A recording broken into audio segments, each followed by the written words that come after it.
Pursuant to Chapter 4, Section 85, and Chapter 69, Section 2706 of the New York City Charter, a joint meeting of the Bronx Borough Service Cabinet and the Bronx Borough Board will take place on Thursday, July 21st at 9:15 a.m. at 198 East 161st Street, 10th floor, conference room. We have two items on the agenda, the one being HPD's marketing program and the second being the mission of the Civilian Complaint Review Board. And before I I'll save it till the end. Without any further ado, I'd like to call on Victor Hernandez, the Director of Marketing and Affordability Oversight Program, Ted Weinstein, the Director of Bronx Planning, and Gabriel Mombrum, the Marketing Project Director for the New York City Housing Preservation and Development. I'd like you to get started. Thank you. Good morning. Thank you for being here. I'll just be running through a PowerPoint, and again, we'll take questions after the presentation is complete. Just wanted to give some information prior to jumping into the presentation. We do take calls from the general public. The phone number or our general line, that number is 212-863-7990. And also HDC also has a general line, which is our sister agency. Their number is 212-227-5500. The projects or the developments on New York City Housing Connect, some are monitored by HPD and some are monitored by HDC, but we would be able to direct the general public once they call our office on which is which if there's any confusion. So just jumping into the first slide here. What is marketing? I'm going to try my best not to read off of these slides, but basically what we do in marketing is we monitor the overall lottery process from start to finish. So once a building is ready to market, a letter comes to us, a letter of intent to market, and we then have a sit down or a meeting with the managers for that particular building. And we go over the requirements based on the regulatory agreements and other agreements that were drafted with HPD and other agencies. But our main responsibility, again, is just to monitor the overall affordable lottery process from start to finish. And we just have to make sure that the developers are following all the rules and regulations from start to finish. And we're very open to questions from the general public. That's why we have the general lines, because sometimes there's suspicion. So we're always there to clear everything up. Where can someone find affordable housing opportunities? Well, we launched an online website called New York City Housing Connect. Our website, for the most part, makes it very simple to apply for affordable housing. Someone at a click of a button can apply for multiple buildings that are available. They would have to pay attention to the guidelines. Every single building has different guidelines. What you see here is a lottery advertisement. The lottery advertisement would tell someone how many available units are in the building, affordable units. It would tell someone what the family size requirements are. It would also tell an individual what the income requirements are, which is I would say the most important part, because all these buildings are income-based buildings. Also, it would also let someone know where the building is. It would give the address, the exact address of where the building is, and would also have set aside units. Those units are for the visual impaired applicants, hearing impaired applicants, and mobility applicants. The advertisement would also let someone know the deadline date. Every advertisement has a deadline date. Another thing that's great about our system is that it can be translated into different languages. Currently, we have 6 languages, even better. 6 languages currently. And all the documents are also translated for them. Someone can actually go on our website, New York City Housing Connect, and hit the translate button and translate into the language if their language is available.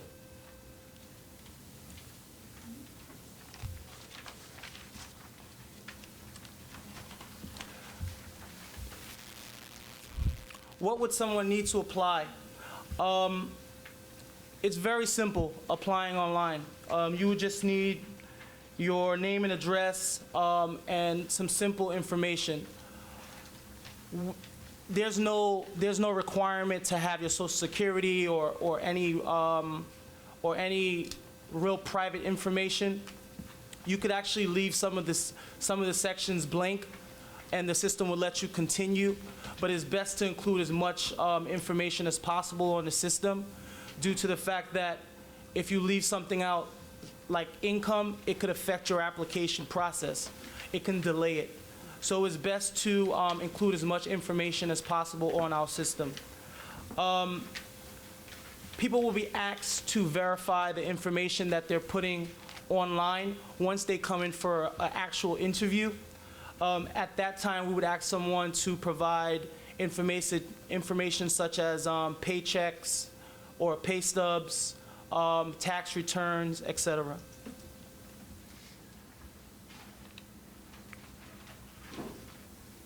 Another thing I would like to mention, because this is, a lot of people feel that because they have Section 8, they can't apply to these buildings.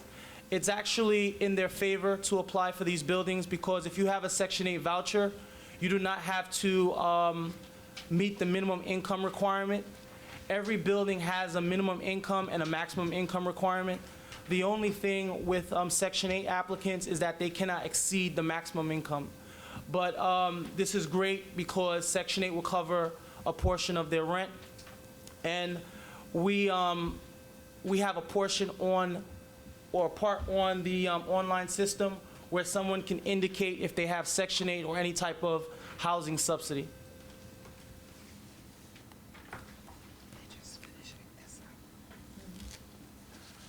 Going on to the next slide, types of income and assets. We basically ask for someone to disclose all income and assets due to the fact that these are income-based buildings.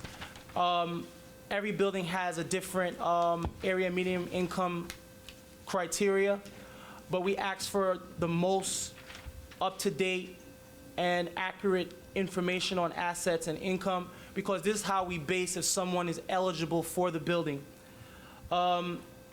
These are some of the types of income that we ask applicants to provide. One of the income types that's not here is gift income. Gift income is also counted as income.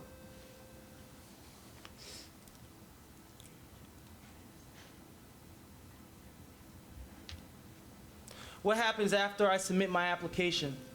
Well, generally the deadline is a 60-day marketing period generally. So after the deadline date has passed, we run what we call a lottery. And we're basically going to a post office and picking up anyone that did not apply online's application and entering it into the system. Once we enter their applications into the system, we then basically run the lottery. Everything is automated through our system. Everyone is given a log number through our system. Once those log numbers become available, someone would actually be able to go online and see their log number if they applied online. If someone applied by paper, they would have to call into our office and we would be able to provide their log number for them. One of the things I would like to say about Housing Connect is since we put the system into place, we have about almost 100,000 applicants for a building with as little as 20 units. It's a very competitive process. I don't know if competitive is the right word. Well, it's hard to get a unit in one of these buildings because there's a lot of people applying for a very small amount of units. People must pay attention to the preference categories. You have a way better chance of getting into a building in your neighborhood. The preference category is basically a 50% preference for residents in a particular neighborhood. Every building that we have has what we call a community board preference. That would be 50% of the building. So if a building has 100 units, 50 of those units would go to the community board. You have a way better chance of getting called for that preference than you do in a general pool of applicants. We also have a municipal employee preference, which is 5%. And again, we have the 2% hearing visual set aside and 5% mobility preference. Yes, set aside, sorry.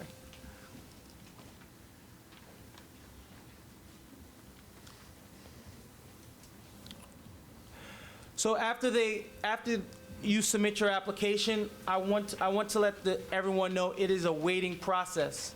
We go into, we market these buildings when they're about 60 to 70% complete. Although the marketing period is 60 days, there's still a lot of time that goes between calling an applicant in for an interview and actually having that applicant sign a lease. It's a very long process, and applicants must be patient during the process. Applicants may feel free to call our office and see what the activity with the building is. We would be able to provide as much information as possible.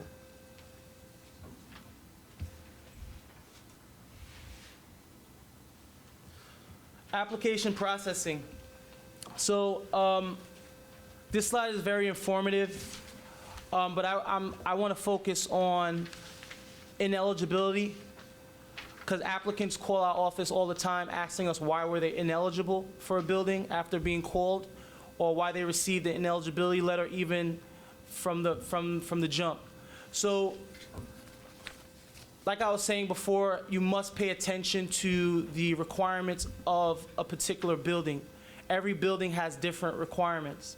So if someone makes $30,000 and the minimum income level for the building is $35,000, that person, once they indicate $30,000, will be sent an ineligibility letter because they do not meet the minimum income. If that person makes $30,000 but has a Section 8 voucher, they would move on in the process because they do not have to meet the minimum income. But ineligibility can be for applicants that's over income, under income, does not meet the family size requirements, has an incomplete application. An incomplete application can mean a number of things. A lot of people fail to add all household members. So if you apply online and you indicate only yourself, but you have 2 or 3 children, and you forgot to add your 2 or 3 children, and you come into an interview and you state that you have 2 or 3 children, and it's a building for 1 bedrooms, we only can take up to 2 people in the 1 bedroom. So they would be ineligible based on their family size. There's a number of scenarios that someone can be ineligible for, but the best thing is to pay attention to the lottery advertisement. There's a lot of specifics within those advertisements that the general public must follow when applying.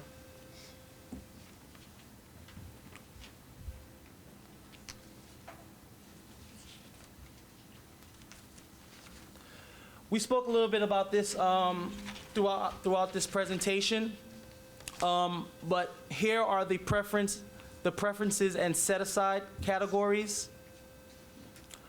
I would like to add that some buildings do have other types of preferences that I've seen.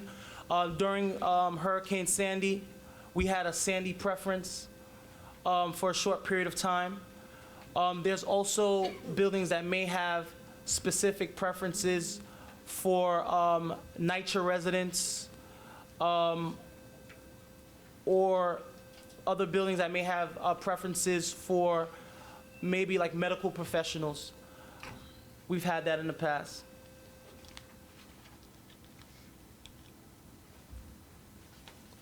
The interview process. The slide typically says interviews are typically concluded 2 to 4 months prior to occupancy. That's generally true, but the overall process, which I believe more people care about, can take up to a year. From the time you apply to the time you sign a lease. The interview process is, I would say, a very important process, not only to the management teams, but also to an applicant. We've provided packages to everyone here that basically walks you through the start to finish with the interview process. It's that long paper that looks like this. Awesome. What to expect. And the package also gives all. Oh wow. The package also gives all a lot of other information, and these are also available on our website, on New York City Housing Connect. You can actually pull these packages up.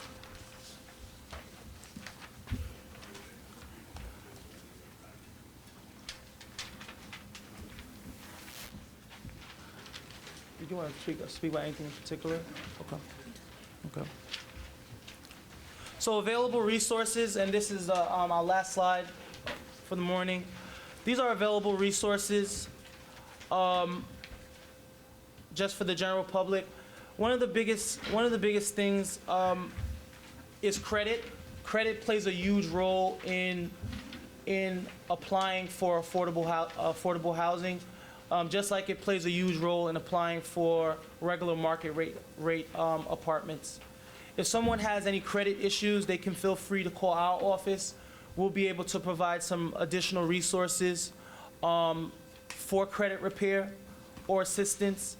But the New York City Financial Empowerment Centers also does a great job in helping applicants reach that point where they will be eligible for our buildings.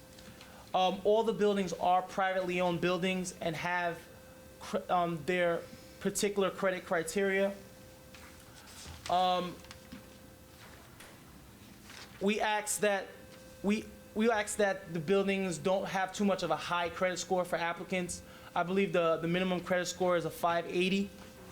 In addition, every building has particular credit criteria, but we do review that credit criteria to make sure it's fair across the board during our marketing process. That's all I have. Thank you. Okay. Thank you. I just want to touch on a couple of points. The languages that are available at the moment are Spanish, Haitian Creole, Russian, Korean, Chinese, and Arabic. We're working on of course, English. We're working on trying to include other languages, but right now, those are the 7 that are available. And they're available online on Housing Connect, and you can print out most of these documents in that language, right from Housing Connect. Please note the difference between a preference and a set-aside is the set-aside is a state law. We must have that on all of our projects. Preferences, different projects could have veterans, could have the Sandy, those could be added or removed, where a set-aside cannot be removed. We must have the mobility impaired and the visual and hearing. And one of the things we worked with the Mayor's Office of People with Disability is now there's a lot of different types of vouchers that are available to the public, and we wanted to make sure that our developers knew that they had to accept these vouchers and can't turn anyone down because they have one of these vouchers. So I gave you each this package, and in there it explains exactly what the vouchers are and how they work, all right? As Gabe stated, OFE gives free credit counseling. They're looking for clients. People are not going to them enough, and they don't want to lose their funding. So if you can recommend people who need credit counseling to them, all they need to do is call 311, and they will schedule an appointment for them. I'm not, I think the only one I know of is MDB. Okay. And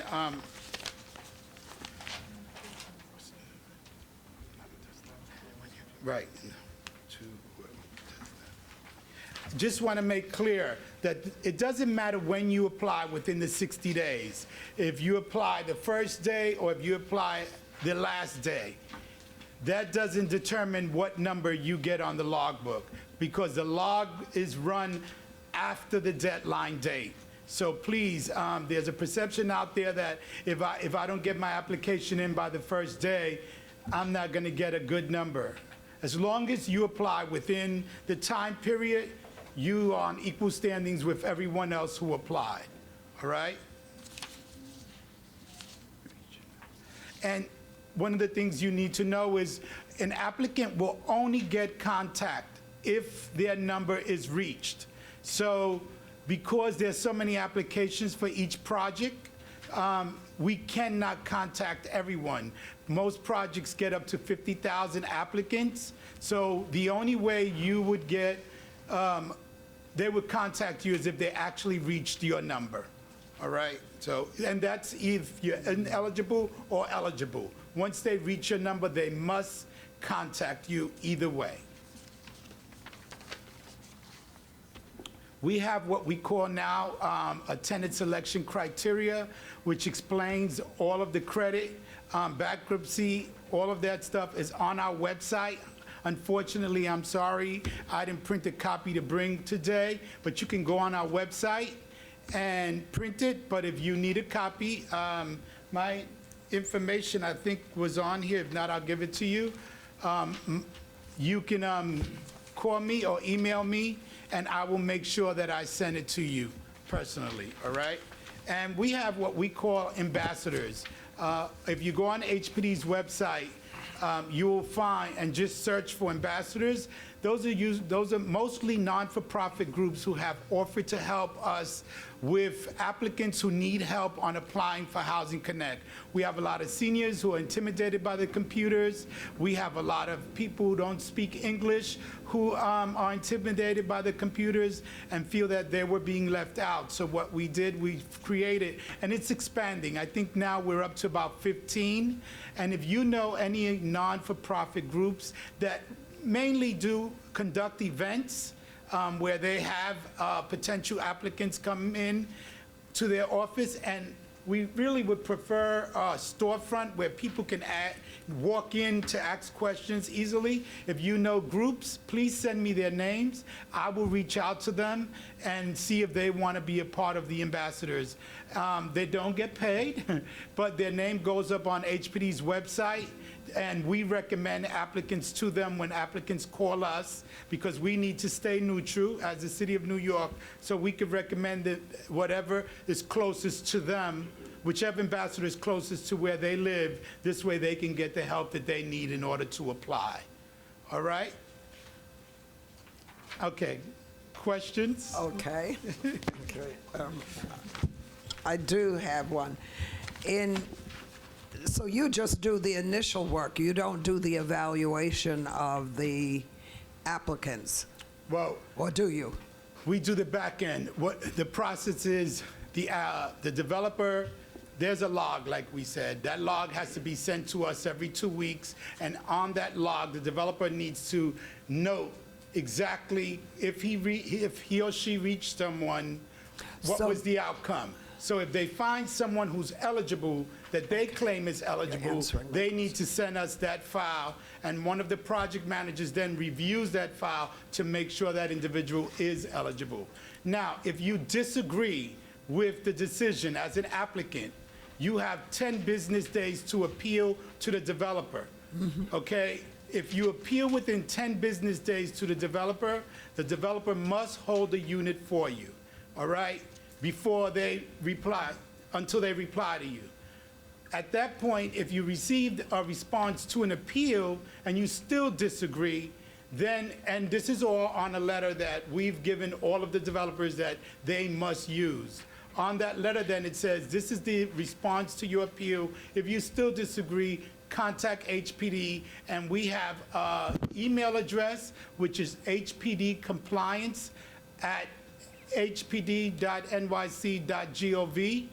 or they can call us or mail us a letter. Okay. Marisol? When you talk about log numbers, does that correspond to the number of units, or does everyone that applies have a log number attached to it? So you might have 100,000 Great log question. numbers. Everyone who applies is assigned a log number, because let's say 20,000 people apply, even though there's only maybe 25 units, the first 300 may not be eligible. So we make sure that everyone receives a number, Thank you. okay? George? Thank you. I have 3 questions. But the first, I've known Ted for a long time. We've spoken a number of times. I think part of this, them taking over the marketing for a lot of these private developments, is that it's a challenge because a lot of these developers, specifically in my district, actually turn these housing units over to social services because they get more bang for their buck that way. Homeless services, HRA, HASA. Is there anything to prevent that?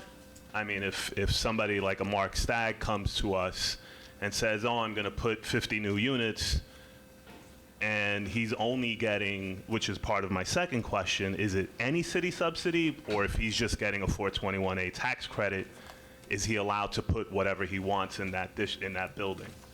Well, if he's getting a 421A tax subsidy, 20% of those units must be affordable. And all of those units, when it comes to 421A, all of the units must go through a lottery. So if it's 1 unit or if it's 50 units, that must go through a lottery, which goes through us, and we make sure that an eligible person actually gets that unit. Does that mean that DHS clients are applying and Anyone- getting log numbers? Yes, anyone can apply. We can't stop anyone from applying, so yes. No. I'm not asking if is the city therefore filling this out, because I don't know many clients to know. This process is hard enough for regular New Yorkers to navigate. I doubt a HASA client or an HRA client, a DHS client is actually actively filling this out themselves. They are filling them out. I can vouch for that. But you may be right. There may be people out there, and that's why we conduct these seminars. And we've been conducting them. We've had 2 at the Bronx Museum. We go out whenever we can to conduct these seminars. Now, I just want to make one thing clear. There's the affordable units, let's say like for the 421A tax credit, and then there's the homeless units, which is a different budget code, and that goes through a totally separate unit. So a project, not a 421A strictly project, but a project can have multiple fundings. So depending on the fundings, that determines how many of those units go through us, how many units go through the homeless unit, and how much. So each project is different and created in that way. By the time the project reaches me, the project is already closed, and we get a regulatory agreement that explains we may have 8 units for project-based Section 8. We may have 8 units for homeless people, and then we may have 30 units that are affordable, and then the rest are market rate. we would only deal with the affordable units. The homeless units and the project Section 8 units go through a different department because those are people who get referrals. With And us, you don't obtain a referral. And if I Okay. can just add something to that, sorry. You got talking to Mike. The,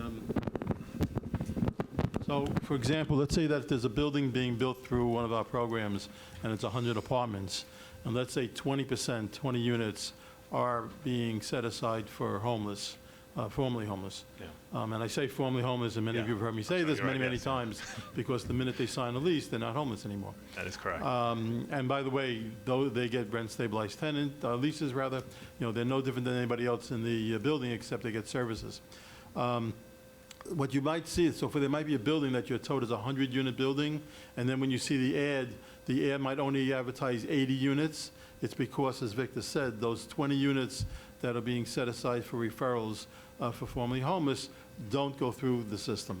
So just, I know occasionally I get asked, why is there a discrepancy between the size of the building and what gets advertised?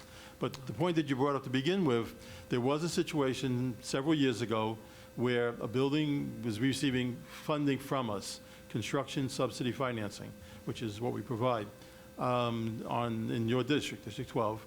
And we learned while it was going through the marketing process that that developer's intent was to lease the building to an organization who would then use it to provide housing, transitional housing.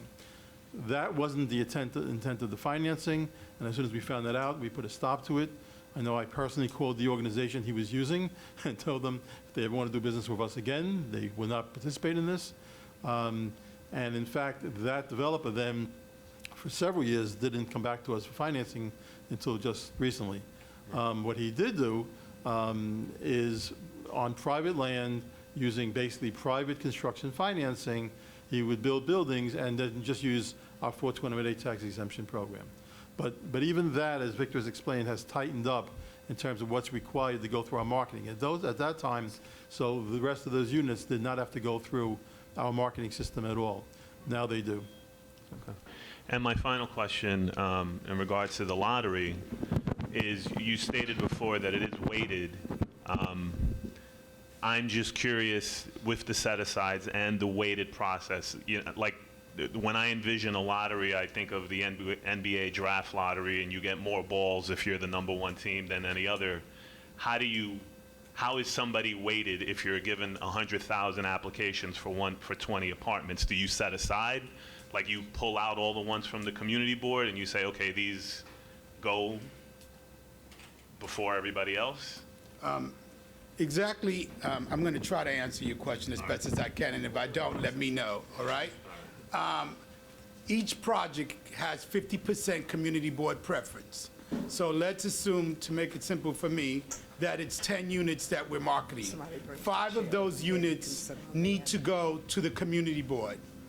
On the log that the developer receives, it notes every address that's within that community board, all right?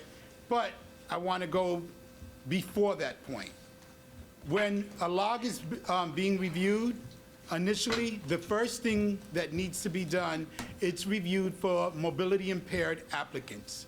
That's first, and that's 5%. So let's say it's 2 units. Those 2 units need to be filled first. So they will sort, and the log will say who's mobility impaired.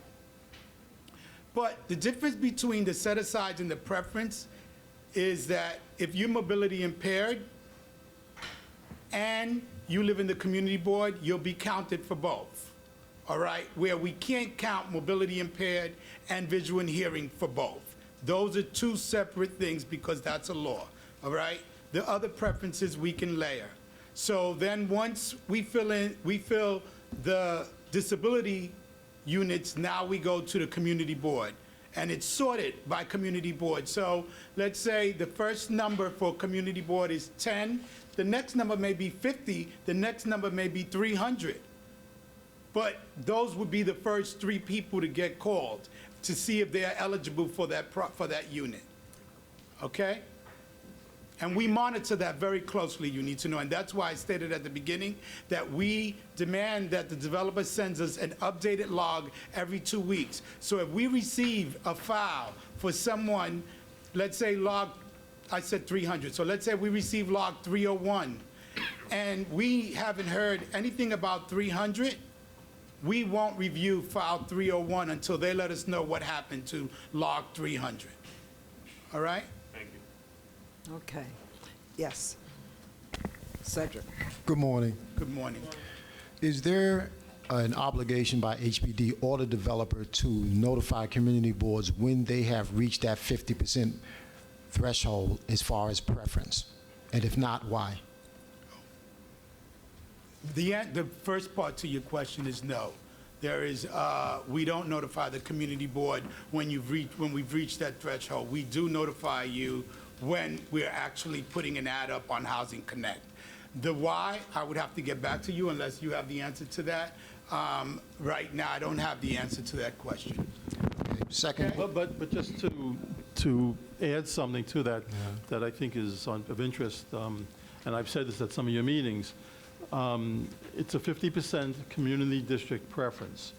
For many years, under the old system, the paper system, there were a lot of projects, particularly in the Bronx, that had difficulty reaching that. Developer would come in, and I think, just to add on, when the developer comes in, when they're about 2/3 done with the construction, they have to present the whole marketing plan. They meet with the staff, or if it's HDC who's supervising it, and they have to present their whole plan as to what they're going to do the marketing.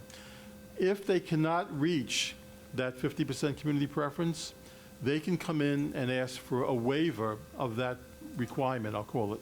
And unfortunately, in the past, that happens a number of times where there are projects that the developer, and then usually the staff first would tell them, try again, go back, do something a little different, try again.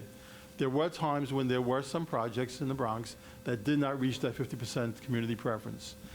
Since Housing Connect started, since it was computerized, we talk about how it's made the process so much easier and resulted in tremendous, huge numbers of applicants, but not just in total applicants, but applicants from the community district itself have increased tremendously. And I'll say this because I check every few months with Victor to make sure that what I'm saying is still accurate. Since Housing Connect started, no building, no new project has had to get a waiver of the community district preference. That means every single one has been able to hit the 50%. And by the way, it's not a 50% maximum either. If the next 5 numbers that come up just coincidentally happen to live in the district, that's fine. If they're otherwise eligible and they get picked, so you could end up with a building that has more than 50%. I know at many of your meetings, I've been told by people, no one that we know ever gets into these buildings. And I must most respectfully say to people when they say that, is that a community board has, let's say, 100,000 people. You can't possibly know everybody who lives in your district. Your next door neighbor may be applying and you don't even know it. We can assure you that since Housing Connect started, it's made the process so much easier that every single new construction building has been able to reach that 50%. Ted, I respectfully appreciate that, but once again, wanted to know, is it possible for all community boards to be notified when they meet that maximum preference of their community? Again, I would have to get back to you on that. Okay. I don't have the answer to that. Okay. I will definitely bring it back to us. Okay, second point that was on the table in your presentation, related to NYCHA, you were saying that there was a preference based upon need. Related to NYCHA, what is that preference? No, there is, with us, there's rarely a NYCHA preference in HPDs. The only time there's a NYCHA preference, I believe, with HPD would be if, for some reason, we're subsidizing a property that's being built within a NYCHA. Right. As you know, we used to have a program called the HPD NYCHA Collaborative, where underutilized land on NYCHA campuses was used to build a new building. Now there's the NYCHA's Next Generation program that's doing something the same. It's basically, it's NYCHA's property. HPD is involved as like the co-sponsor of the project because in almost all those cases, we will be providing the construction subsidy financing that is needed to make them affordable. NYCHA may determine that they want preference for NYCHA residents. And I believe, I don't know about in all cases, but I know at least in the ones I'm familiar with, that is the case. But it's not our requirement. It wouldn't go through Victor's unit. It's NYCHA that's requiring it. Thank you, Deputy. Okay. Adeline?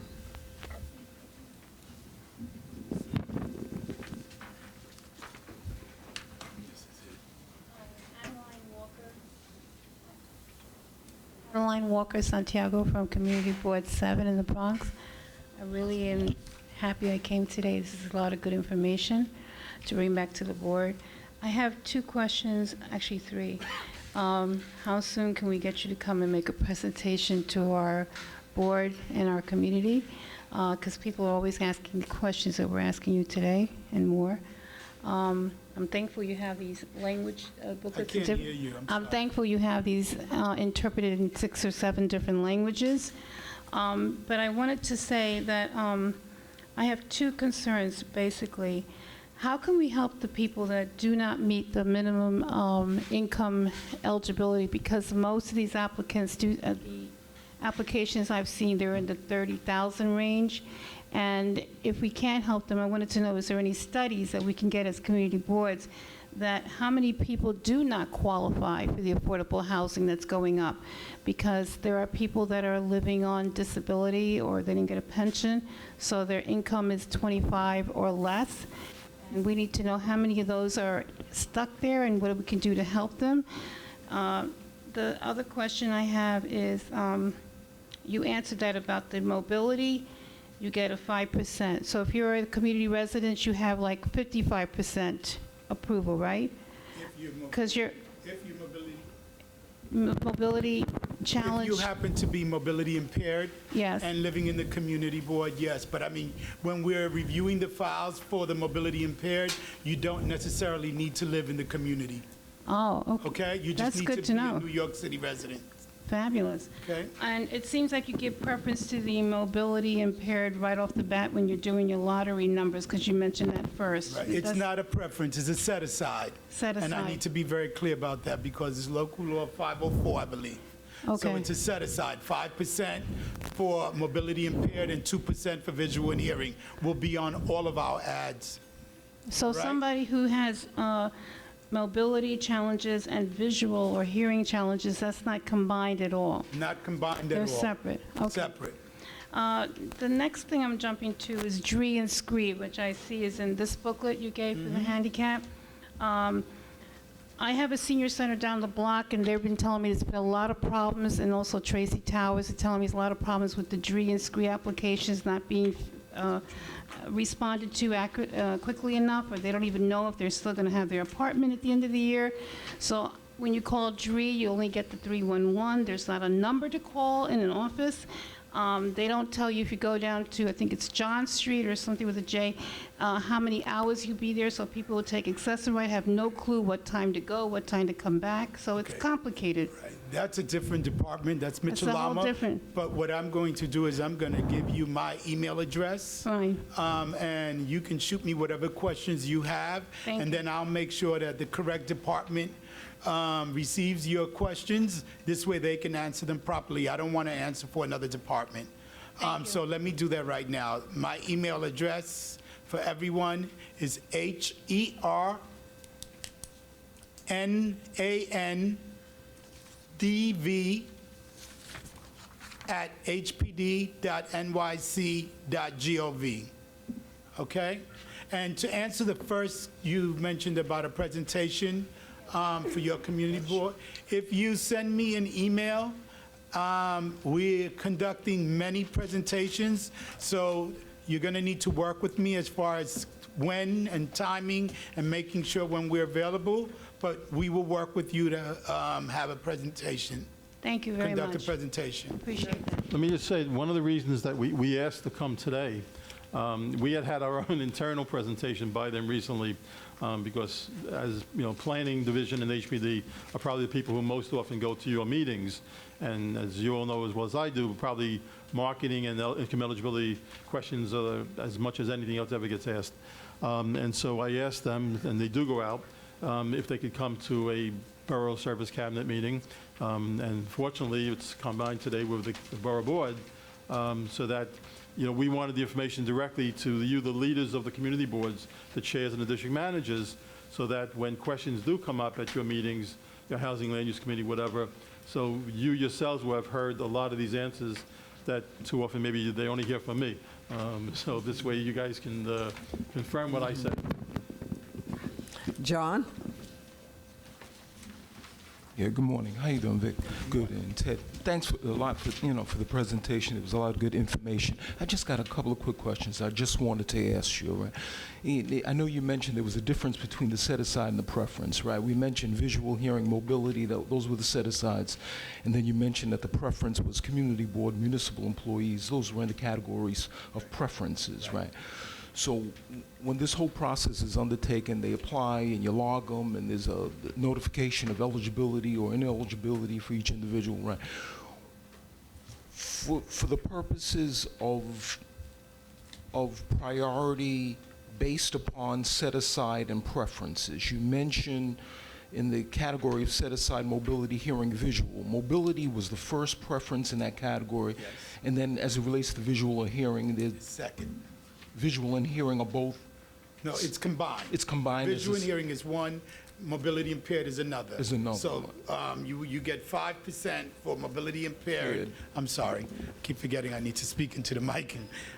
You get 5% for mobility impaired, and then you get 2% for visual and hearing. It's one. Oh, it's 2% for considered visual one, and hearing. but it's combined, Okay. yes. So the first priority would be in the set-aside category, mobility, and then the second priority in the set-aside category would be visual/hearing. Right. In terms of the preference category, right, would community board then That's take? third. Would be the third priority. Right. And then municipal employees Is would the be the fourth Right, and priority. then the general public from New York City is fifth. We will not take an applicant out of New York City unless we just couldn't find someone from New York City. And with Housing Connect, that is not happening. But I get- just to yeah, give you an yeah, I idea got of how we go about it. The second issue, you mentioned that on the application, there's an allowance for an indication of the subsidy that the individual is receiving, if they have a Section 8 FEP subsidy, link subsidy, Yes. SEP subsidy.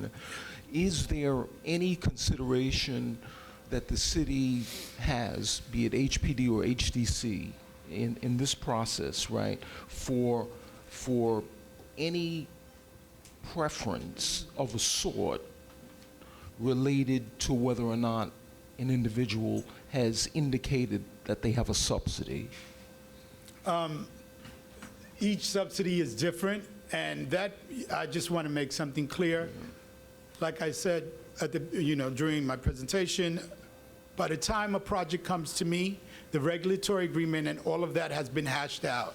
So that would be a question for development and planning, because when they're doing the deal with the developer, they decide what are the preferences, if there are going to be any besides the two that I've mentioned, any additional preferences, and how that works. A lot of the, like Link and all of that is a lot from DHS, so those may fall with the referrals for the homeless, homeless, right. set aside. Gotcha, But if gotcha, you gotcha. have Link, you can still apply for the Right. lottery, and we inform the developer Gotcha, that they must gotcha. accept it. Okay, last question I got. Thank you.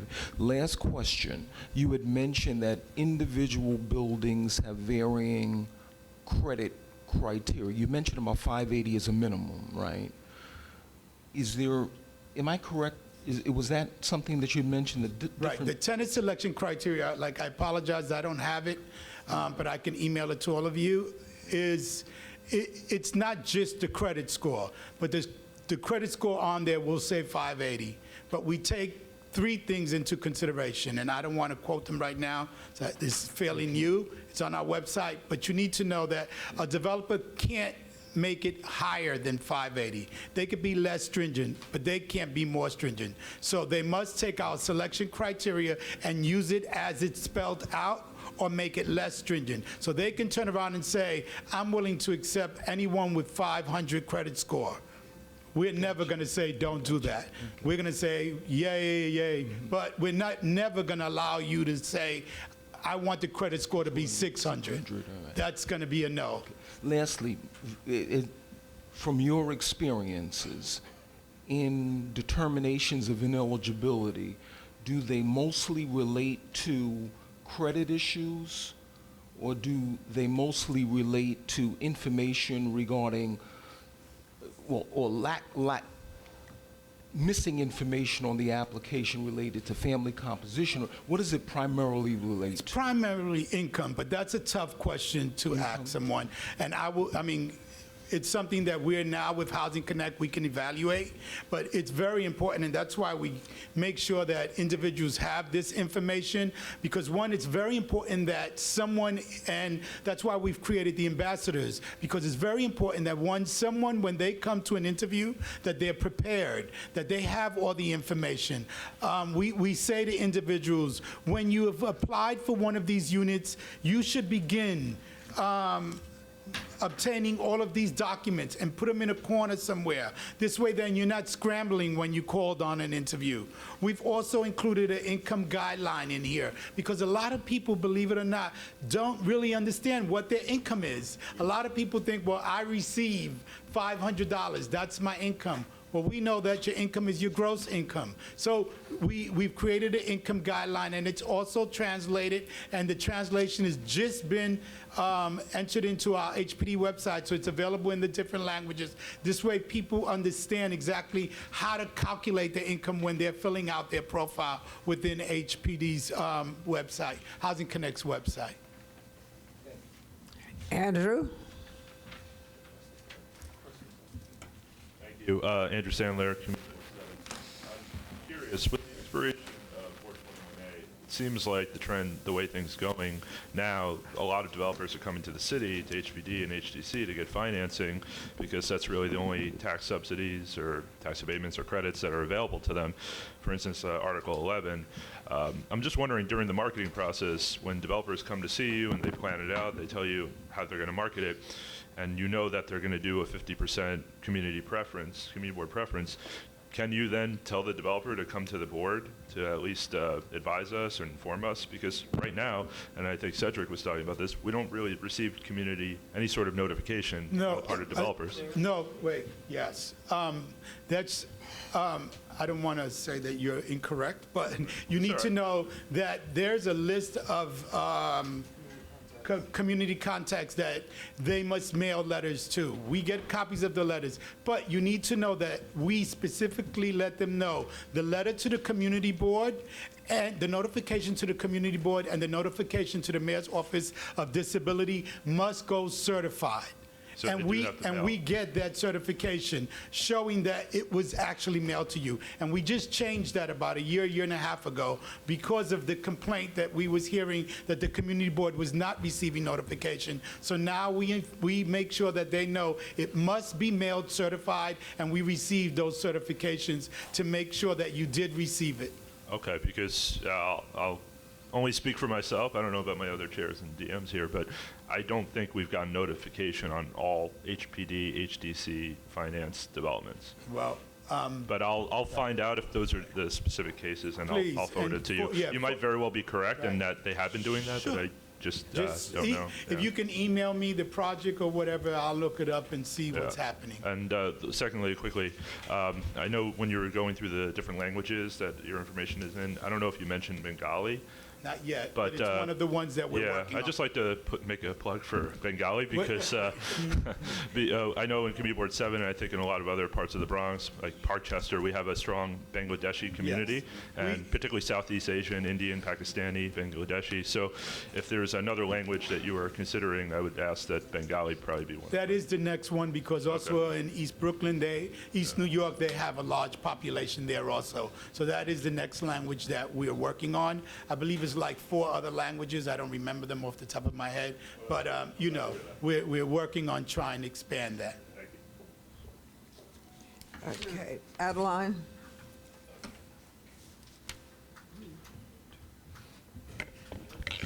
Hi, I just didn't get an answer on a question I had. I know I had a few of them, but I'd like to know, is there any studies that we can get as boards about how many people in our individual boards are not qualified for the minimum income requirements or are missing out on getting some of these apartments?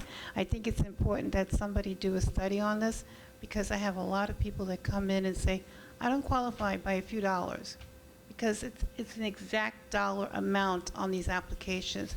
It could be $34,123, let's say, and I make $30,000, they'll tell me. and I can't get the apartment. And it's not fair. I live in this community, and I want to live in that building. It's right across the street from me. My mother can't move in there because she's on disability, whatever it is. They don't qualify. Is there any studies out there that you can get to us or find out where we can get that information? And maybe we need to look at how to serve that population. Thank you. Okay, that actually is sort of a follow-up to, that was one of your questions earlier, which I guess we didn't speak to. I mean, there are studies. We actually have a unit within HPD that is constantly studying housing conditions and income and things like that to determine how the programs have to best serve people. I will say this, that under this administration, during these last 2.5 years, greater efforts have been made to reach more people, deeper affordability, as we call it, than ever before. Many of you know, particularly in the districts where many HPD finance buildings have been built over the last several years, or many years, and particularly on city-owned land. For many years, almost every building used a low-income program, and our programs have changed at different times. You know, they get reorganized and reconfigured and renamed, but many of them, and using the system of area median income, AMI, they were for people who made no more than 60% of the AMI.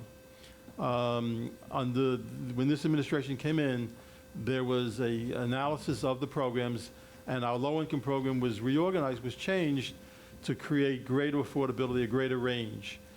So, for example, that program, which is called ELA, Extremely Low and Low-Income Affordability Program, has requirements now that if you're going to use ELA, you can't just say, let's say it's a 100-unit building, you can't just make all 100 units 60% of AMI.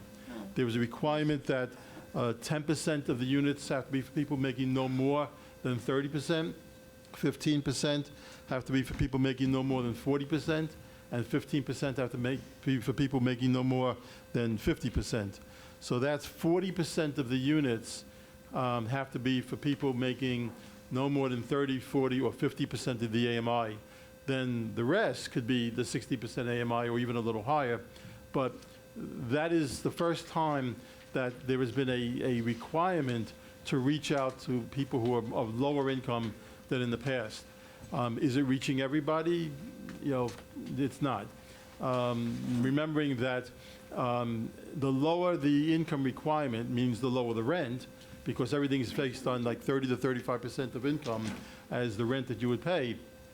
The point of our subsidy programs, the financing that we do, because bank financing, theoretically, someone who wants to build a building can just go to a bank and get a mortgage loan and build a building.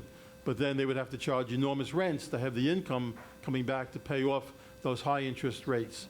And that's why we have these programs, so that we can have the developer doesn't have to pay back a tremendous amount in order to then pay it off, and therefore the rents can be lower. But the lower the rents, the lower the income levels, would mean a lot more money having to go into each of these buildings, and that then means less housing being built. We have an affordable housing crisis, and the best way to meet an affordable housing crisis is to build more affordable housing. And that's what we do. We're trying to build as much new affordable housing as possible. And again, are we reaching every single person? No, but we're reaching many, many more people than ever before. Thank you, Ted. I'm really concerned because on this example you gave us, the last page of our packet, it has here for $980 rent, the minimum is $34,972. So if you make $34,900, you don't qualify. You're automatically taken off your eligibility list. And I think we need to look at this further. This doesn't seem fair, and I don't know how many people are in my community that don't make that but are paying probably more than that right now in their apartments. And they're paying every month on time. So we're losing out on giving those people an opportunity that live in our community. Thank Well, you. remembering, of course, though, that the expectation now is that Yeah. 50% of the units in any new building in your community will be residents from your community. Yeah, but I'm talking about how many people in my community that I need to know are making below the $34,972. They That's- can't get into these buildings. That's what I'm saying. If you have any studies, information, let me know, Well, please. census numbers would show that. Census breaks it down. by getting. So is there enough people in that category that maybe you could bring it back to your head people to look at this? Because where do they come up with 972? That cuts off somebody who makes 900, 34,900. Well, wherever you set a limit, there's always going to be a cutoff. I know, but it's just a weird number, and it just eliminates a lot of people that could have the opportunity who Okay. are good residents. All right, again, we That's do all I have a can unit say. that is constantly reviewing all of the programs and what is needed, what are the housing needs of the city. And so that is something that's constantly being looked at. But again, I'm just saying it has to be balanced in terms of the ability to then produce enough housing, because again, if you're going to put the money in one direction, it means you're not putting it in another direction. And another thing that has been happening these last few years is that there were tremendous efforts being made to hit various target populations. It's not just lower income, it's trying to provide more housing for seniors, trying to provide more housing for veterans, trying to provide more housing for people with special needs. All of these are priorities. The budget only goes so far. Thank you. Okay, George? So I was looking at I had a question about Housing Ambassador Program. I noticed on your website you only have 3 in the borough, Mid-Bronx, Nos Quedamos, We Stay, and somebody else. None of them go north of Crotona Park. I don't know if you are hoping or looking or soliciting more people or more ambassadors so that they cover all of the borough, because I think that that's a great program, and we should really target neighborhoods, because people in the North Bronx also need affordable housing. Let me answer that. Yeah. As I said earlier, I am looking. Yeah. So if you know of any groups within your districts that you want me to speak to, please send me their names and contact, and I will. You need to know that a lot of the ones in the Bronx that I have reached out to, these are the ones that I ended up with. But if you have groups that you would think want to be a part of that program, I would be more than glad. The more we have, the easier our job is, because the word will get out there, and you need to know that we supply them with this information as they need it. We don't even ask them to print it themselves. We will print it for them in whatever language they need. This way, we make sure they have all the tools they need to make sure the information gets out there correctly. And the only other point that I'll raise, and I mean, maybe this is a moot point on the marketing aspect of it, but I know that Rafael Salamanca, who's now the councilman for the 16th or 17th council district, had raised this issue at a budget consultation that we had, which was in regards to 1 and 2 bedroom apartments versus 3 bedrooms. I mean, we've been marketing, or you guys are marketing, or these developers are only building units for non-families. So the people that were moving into these are not more than, I guess the most you can put in a 2-bedroom is 4 people. They're very rare. When I look at some of the listings for my district, they're majority 2 bedrooms max. If there are any 3 bedrooms, and 4 bedrooms or even 5 bedrooms are unheard of these days. And I know that they don't do that because they lose space on money and the subsidies are not there. But we're not moving. The idea is creating affordable housing, but it's affordable housing for you. I actually have a different concern than Adeline. I shouldn't say I don't want that, because it sounds very mean. But I already have low income in my district. I want middle income for people like myself. My wife and I make substantial amount of money, but it's not enough to own a home in this borough, because owning a home in this borough costs more than $350,000. But I also don't want to pay. Some of the rents that I see on these things, even for $3,400 at $900 a month, or $972, as Adeline pointed out, I don't think that that's affordable at all. And we might be able to swing it, but we don't qualify because our income is too much. So we're in sort of, and I remember the borough president addressing this issue at his State of the Borough, that there is nothing for young professionals who want to stay in this borough, who have made it out. Their parents sacrificed for them to become professionals, who are just starting out in their careers, but don't necessarily have the resources or the means to do certain things, and we're not addressing them because we're not building 3-bedroom apartments. We're only building studio apartments, 1 bedrooms and 2 bedrooms. So I really don't know what HPD is doing to market or lure these types of families into my district, because really it's the families that make my community. It's the people that go to the bodega, that go to have their clothes pressed at the washing, and I need those types of people. I have nothing against low-income families. I already have enough of them. If you look at the demographics from my district, you would say, oh, well, there's already people who are making less than $34,000 a year. I don't need that addressed. I need people who are making, between $50,000 and $150,000 so that I can get the retail stores in my district. I don't need another restaurant that doesn't cater to anybody. I need retail restaurants or not even restaurants, I need retail stores that pay more than the minimum wage. I need a Gap, I need a J. Crew, I need a Banana Republic, I need an Allen Edmonds, I need an Ethan Allen. They're not coming to my district to focus on low-income people. They're coming to my district because they know that they're going to be people who have the resources to pay the monies. That, again, we have a brand new mall. No offense I live in Co-op City, Bay Plaza. There's 15 sneaker stores in Bay Plaza Mall, as opposed to, and when I go to see other places in this wonderful state, like I go to Binghamton, New York, they got less than 1.3 million residents that the Bronx has, yet they have an Ethan Allen, they have a Walmart, they have things that this borough doesn't have. And I always pull my hair out and I say, why is that the case? I have money, I can buy furniture anywhere, but none of these things, and I feel like the city doesn't help itself because they're not targeting the very people that we need to help, which are the very young professionals who are growing up, who work for the city. We cater to municipal employees, but I don't know how, because you're not, a New York City cop makes more than what would be affordable for this. Okay, you've actually made, I think, two main points. Yes. So I'll take the second one first, which is providing housing for people of somewhat higher, not high, but higher incomes, moderate income, middle income.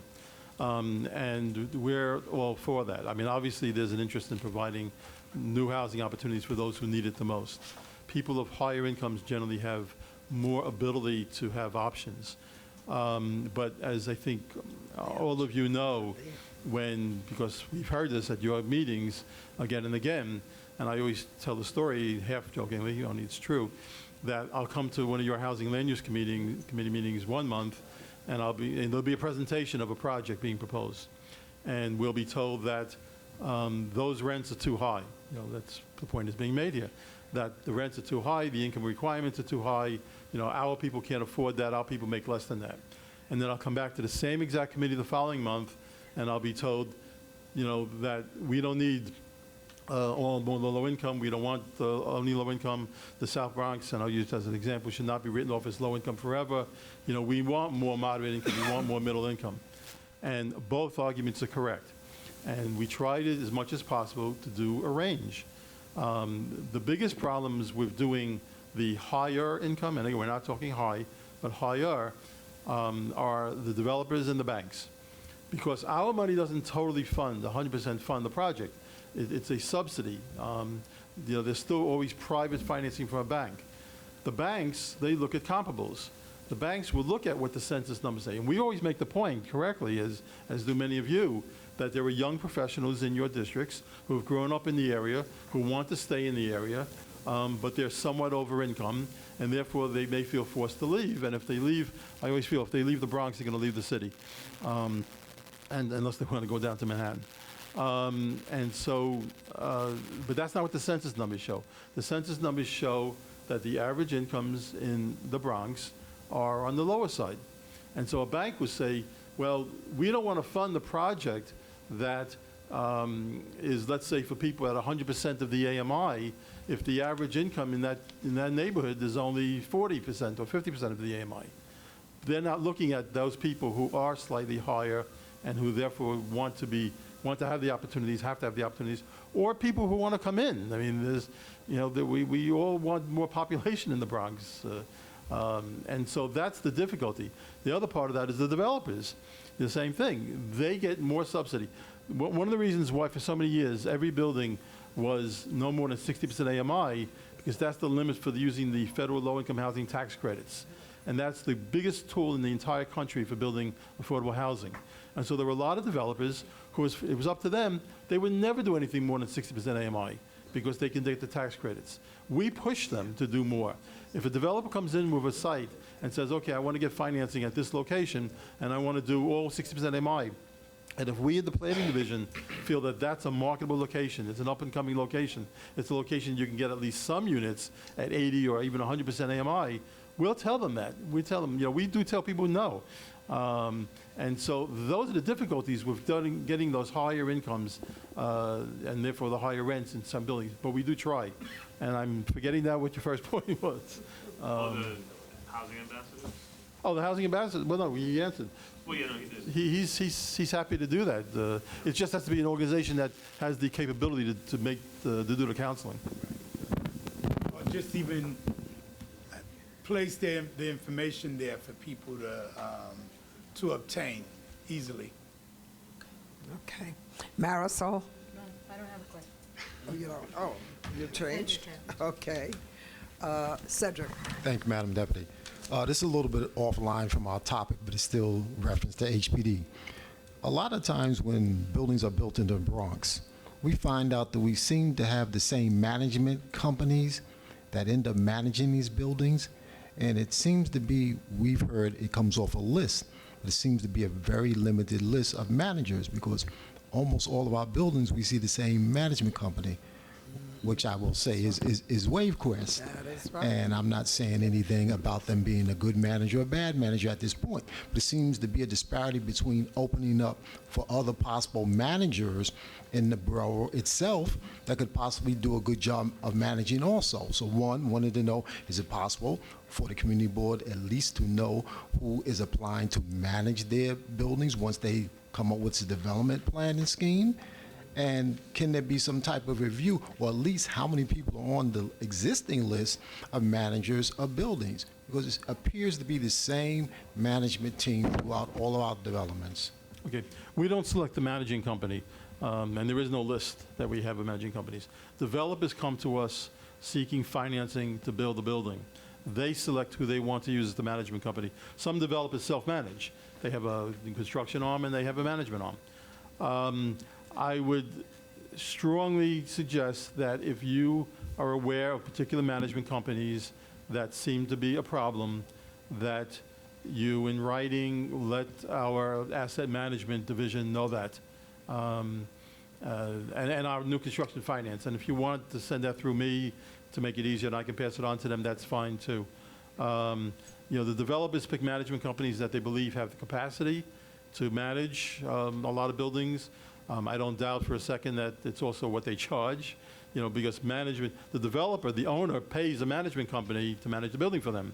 And sometimes you get what you pay for. But I would strongly suggest, because most of the time I don't hear anything. I come to your meetings, I don't hear anything. I do hear very often something about, let's say, a particular management company, but I'll hear about that once every 5 months or something like that. So it's a little hard for me to make the point that there must be a problem, although I will tell you that when I have heard a lot about a particular company, I do pass it on. So I would urge all of you, if you have particular management companies that you believe are the problem, and you can specify what the problem is, then, pass that on. And I know, like in one particular example in your district, where the problem is probably as much that it's a co-op and the people don't want to pay more money, for their units, then that's the problem as much as it is who the management company is.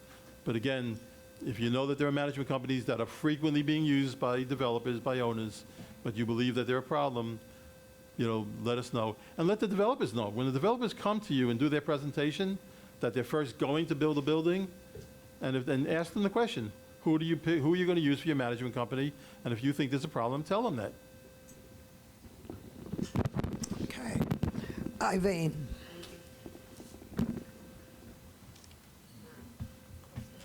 Good morning, everyone. I'm Bean Gallard, District Manager, Community Report 6 still. One more week. One more week. I just want to go back to the ambassador situation. Is that for incorporated organizations, nonprofits, or can activists who normally organize tenants and whatever get involved in that project? We will speak to anyone who's out there helping the public apply. Right. So just remember that our ambassadors, the ambassadors we choose is about applying for affordable housing. Correct. And using Housing Connect. So a lot of them, we have we have people who Religious do other groups things. and Exactly. such, yeah. But yes, it could be anyone. Just have them contact me. Wonderful. Thank you. You're welcome. Okay. George? I remember what the first point, it was 1 and 2 versus 3. Yes. Sorry. Again, only in the last couple of years, we used to have a different requirement for apartment size. Now what the requirement is, when a building gets built through one of our programs, at least 15% of the units have to be 3 bedrooms or more, but usually 3 bedrooms. That wasn't always the case. There used to be that 50% had to be 2 or more bedrooms, and then we found that nobody was doing 3 bedrooms. So there is a requirement that 15% of the units have to be 3 bedrooms. I'm just looking at this example that you provided to us. Of the 20 units, only 1 is a 3-bedroom. And if I'm a family and I got little kids, I'm not looking, I understand it's 20, but I'm just saying 13 or 1, 6 or 2, and 1 is 3. And that, while, I mean, I don't think that's 15%, but I'm just saying that if I'm a family and I'm saying I'm going to be raising my family with other like-minded families, that doesn't fit my worldview. Okay, I don't know the example, and again, there might be units that are not going through the lottery. Oh, it's a rehab? Oh, it's a rehab. Okay, so then I'll just amend what I said. I'm just saying that this is the example, but this is, Well, but this is not the exception. This is more No. rule of thumb. any new construction building that goes through our program now, it's required to have at least 15%. And unless there's some overriding reason, why they can't, and then that would have to be approved by our finance people. But as a rule, at least 15% have to be 3 bedrooms. Okay, are there any other questions, comments? I think we've discussed this quite a bit. I want to thank you all, gentlemen, for coming in and making your presentation this morning. Mr. Hernandez, you will be hearing from us. Our next topic is the mission of the Civilian Complaint Review Board. We have a presentation by Renice Medley from the New York City Civilian Complaint Review Board. Good morning, everyone. My name is Renice Medley, and I'm the Director of Outreach at the Civilian Complaint Review Board. I just thank you for having me before you all, and I hope that we can provide you, I know that I can provide you some useful information, and I'll take questions as I go, questions at the end, we'll work it through. The New York City Civilian Complaint Review Board is an independent city agency. We say independent, we are independent of the NYPD. We are not IAB or the Internal Affairs Bureau, but we are an agency that investigates and mediates allegations of misconduct filed against New York City police officers. In certain cases, we also prosecute those officers if their circumstances provide, and we'll get to that a bit later. The New York City Civilian Complaint Review Board is managed by a 13-member board. Those members are appointed by the mayor, 5 of them from the mayor, 5 from city council, and 3 from the police commissioner. They serve 3-year terms. We are headed by an executive director. Our current executive director is Mina Malik. She's a former prosecutor in the Queens DA's office. She was in Ken Thompson's office, and so she has substantial experience, and she helped with Ken Thompson's transition into the Brooklyn DA's office, and she's brought that organizational management and that transition management over to the CCRB. And so the CCRB has been undergoing some revitalization and has made some changes to the way that business is done and the way that we handle affairs. And again, we'll be seeing that through the discussion here. But as I said, Our primary function is to investigate and mediate allegations of misconduct filed against New York City police officers. So one thing that we want to be clear about and that we want folks to understand is what is the role of the New York City Police Department. So the role of the New York City Police Department is to render aid, uphold the law, to maintain order, and to protect, we all say protect and serve, and to protect citizens. And so we understand and appreciate that there is a role that officers play in society. So where does CCRB connect with that, or how do we connect? Well, we're concerned with the rules that New York City police officers must follow. When we think about how NYPD functions, they have a guide which is known as the Patrol Guide. I don't know if you all have heard of it or familiar, but this is much akin to the Bible for NYPD. The rules and regulations about how they're to conduct themselves, whether it's some legal maneuver or whether it's just paperwork, that's all contained in the New York City Patrol Guide. It's strict rules that they have to carry out. They're also guided by legal guidelines, case law, and legal decisions that determine how it is that they're able to do their functions. When the CCRB is considering an allegation of misconduct against an officer, we are holding it up against the patrol guide and these legal guidelines to make a determination about whether or not it was proper or improper conduct. So, as I stated, we investigate these allegations of misconduct. I should indicate that when a person files a complaint with the NYPD, they are just going to call or write in or email. They are going to provide us with information about an encounter with a police officer. We consider that a complaint. But when they tell us about that encounter, they're going to be describing the full breadth of an encounter with an officer. Every action that they talk about that an officer has taken might be considered as a distinct allegation of misconduct. So it's to understand that it's not for a person to have to make that out or to understand that, but we are taking that into consideration when we receive those complaints. It's also need to know that we do not consider any and all complaints against police officers. We are not like the police officer complaint line. We have a very specific jurisdiction, which is granted through the New York City Charter as well, that determines the types of matters that we are able to handle. We refer to that by an acronym of FATO. FATO stands for force, abuse of authority, discourtesy, and offensive language. When we speak about force, what we're really talking about is excessive or unnecessary force. And one reason why we talk about that is if I was just to even say here, how many of us here would think that an officer is able to use force against a civilian? Is there ever a time that it's appropriate for an officer to use force against a civilian? Would anybody agree that? Absolutely, absolutely. And so when we talk about force and when we talk about the use of force, we want to understand and we want people to appreciate that there are instances where an officer may use force. But again, we do take force complaints. We're looking for instances where the force is excessive, where the force is unnecessary. So what we know and what is part of the patrol guide is that an officer is able to use force when reasonable. To protect life and personal safety of all persons present, an officer may use force if necessary and reasonable to take a person into custody. So how do you know whether you should call or file a CCRB?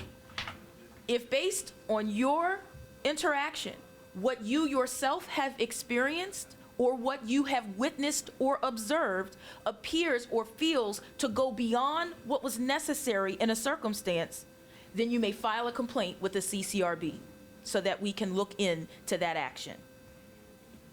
Abuse of authority is another category that we handle. And when we talk about abuse of authority, we're talking about officers exceeding what they are authorized to be able to do.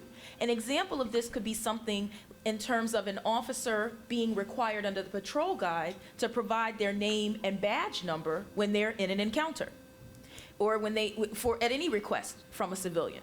If an officer hides that or refuses to hand out that information, then that would be an abuse of authority because it's specifically written in the patrol guide that they must do so.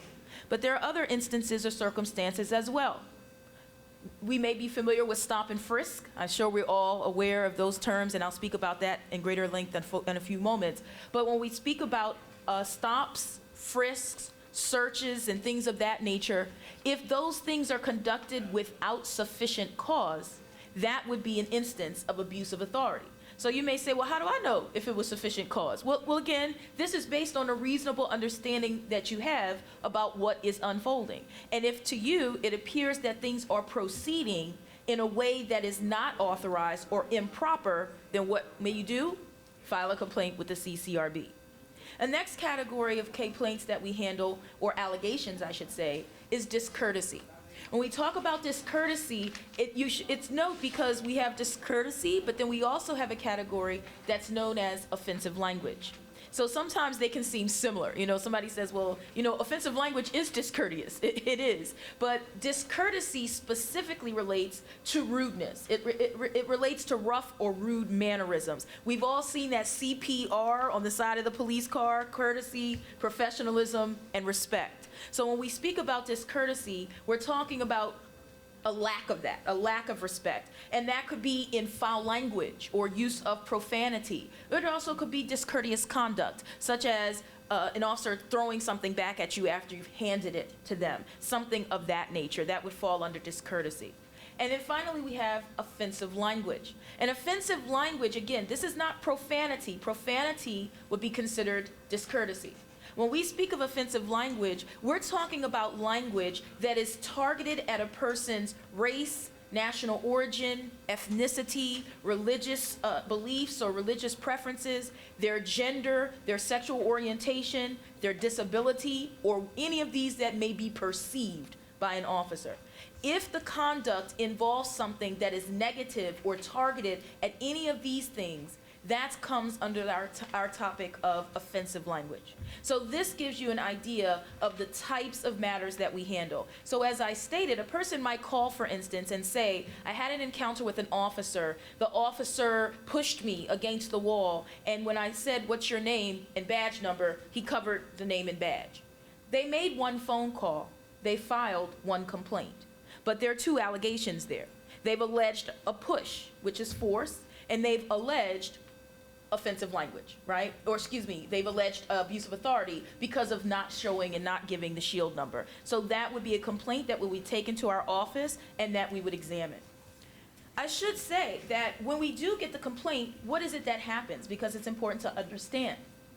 Well, our office offers two approaches at that stage. One thing that we offer is mediation, which you may not believe people actually take advantage of, but it's actually a useful tool. Mediation is a process that we offer through our office that allows the person who's filed the complaint to come and sit down in our office with a trained, independent mediator to discuss the situation that occurred. This has to be done upon everybody's approval. Only if the civilian and the officer agree does this happen. But what happens is it gives everyone a time to sit down and come to an understanding and a view of what it is that took place. Many of the civilians that participate in this process have actually responded favorably and stated that they felt that there was an amicable resolution to the situation that they had with an officer when they participated in mediation. The other thing that we found from mediation is that officers who participate in mediation are less likely to have a complaint filed against them in the future.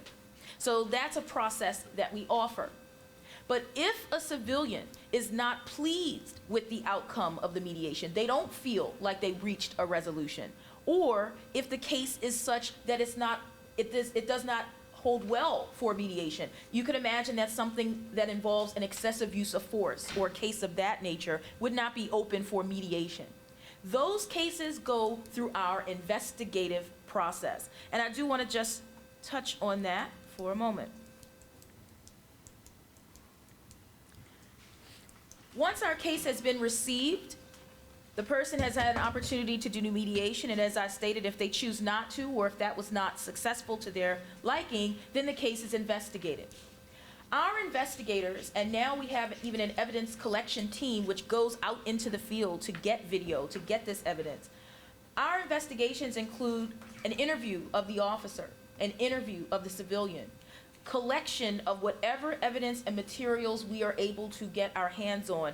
You should understand that CCRB has subpoena power. So we are able to subpoena records from the police department that relate to that police encounter. If a person cannot tell us the name of the officer that they encountered, we have a system that will allow us to find out who the officers were. We have a person come into the office and view photos of officers until they see the person that they say that was the officer who was there. So as much information as a person can provide, obviously that's what we welcome, but we have the resources to fill in the blanks where we're able to. We can even try to work to fill in the blanks. But the bottom line is we have a robust investigative process. The average time for our investigation right now is about 90 to 120 days. And I say average because obviously you can never say for sure how long an investigation is going to take. The more officers involved, the more allegations that are raised, the longer and more complex that investigation may be. But on average, it's about 90 to 120 days. That investigative process caps off with a review by a 3-member board. Those are members of our board. It's a 3-member review panel that looks at what happened in that investigation and makes a final determination of whether or not the officer committed misconduct. And again, this is based on the patrol guide and the legal guidelines. If there has been a finding of misconduct could apply to one of the allegations, some of those allegations, or all of those allegations. So it's important to know that this is not a total sum game. Different outcomes can exist for different allegations on that complaint. If it's a charge that is a less serious charge, CCRB makes a penalty recommendation to the New York City Police Department. And that penalty recommendation is sent over with the finding of misconduct.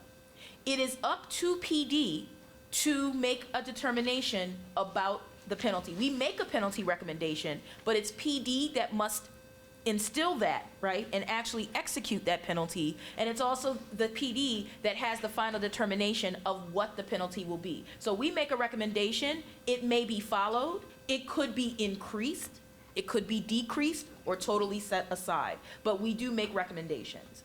And we have I won't quote the statistic, but I will say we have many and multiple statistics and data on our website that would show you where our acceptance rate is at this time in terms of what percentage of cases that we're sending over. But it is pretty high right now in terms of how many cases are being accepted in terms of the penalty. Some cases, though, as we mentioned, may be more serious. And those cases that are more serious are actually recommended for prosecution. When we talk about prosecution, the prosecution process now, we involve the APU, or the Administrative Prosecutions Unit, in our office. Those individuals are attorneys who are doing trials at one police plaza to come to a determination of guilty or not guilty for the officers based on the charges that have been referred by the board that reviewed the matter. The panel, I should say, that reviewed the matter. Those guilty findings are also going to result in penalty recommendations going before the police commissioner and NYPD, and the police commissioner has the final say once again on how and whether to instill those disciplines, or the penalties, I should say, that we have recommended. So that's what happens with respect to the flow and process of a case. But I want to say, I think that it's important that when we talk about what we do and you understand what CCRB covers, how do you know if it's something that should come to the attention of CCRB? How do you know how things should be going when you're interacting with an officer? So I want to talk about, it's fine. So let's talk about, believe me, I don't need the slides. I don't need the slides. And you all have the handout, which is beneficial. The reason why I talk about stop and frisk, because this is one of the most common encounters that people may have with police officers. It's important when we think about stop and frisk to understand what the guidelines and parameters are for an officer as well as for civilians when we are involved and when engaged in this sort of encounter. So one thing to understand is that every time an officer is interacting with a person, it is not necessarily a stop. I say that because stop is actually a legal term. If a person is being stopped, it means that they are not free to leave. It means that they are being temporarily detained. The legal authority for an officer to stop and temporarily detain a person is that the officer must be able to say that he believes the person has committed a crime, is about to commit a crime, or is in the process of committing a crime. That is the legal authority to temporarily detain and stop an individual. Again, every time an officer is encountering a person does not mean the person has been stopped. If it is a stop based on legal authority, again, I didn't say every time an officer stops you, he had a reason. I said that that's supposed to be the reason if the person is stopped. During a stop, an officer may conduct a frisk. I say may because stop and frisk are not synonymous. A frisk is authorized when an officer has reason to believe that a person is carrying a weapon. A frisk is a pat down or safety check over the outside of clothing to see if there's something that appears to be a weapon. If an officer feels something to the touch that appears to be a weapon, the officer may enter the pocket or the clothes or the bag to be able to retrieve that item. That is the search. That's your stop, frisk, and search, or let me be clear again, that's the legal authority for stop, frisk, and search. Now, I mentioned that just because you're stopped, thank you, does not mean that this is a temporary detainment situation. So you may say, well, why is the officer talking to me if this is not a stop? What's happening? Well, that's one thing that is important for you all to understand and for everyone to understand as well, is that especially in today's time, the NYPD has renewed an initiative for community policing and beat cops and things of that nature, which means more interaction with civilians. They may come up and say, hello, how are you doing? Or have some other types of conversations. And you should understand that the law supports and allows for that type of interaction. The law allows an officer to walk up to a civilian and say, hi, where are you going tonight? What are you doing out here? If they have an objective, credible reason to do so. Objective means without bias. Credible means that it can be believed. If an officer has an objective, credible reason, he can have a conversation with an individual and say, what are you doing and where are you going? But so you understand, the conversation can even take a more harsh tone. The conversation could even reach a tone where the person feels that they are being accused of a crime. We call that accusatory. And if the officer has a legal authority to be able to reach that kind of conversation, then he can begin to talk in a way that makes you feel like you're accused of doing something or believed to have committed a crime. The law supports this as well. And let me be clear, the law supports even that type of questioning, and it's still not considered a stop. It's still just talking and questioning. So the critical thing for us becomes what? How do I know what it is that's happening then? Because I just told you that if you're stopped, you are not what? Free to leave.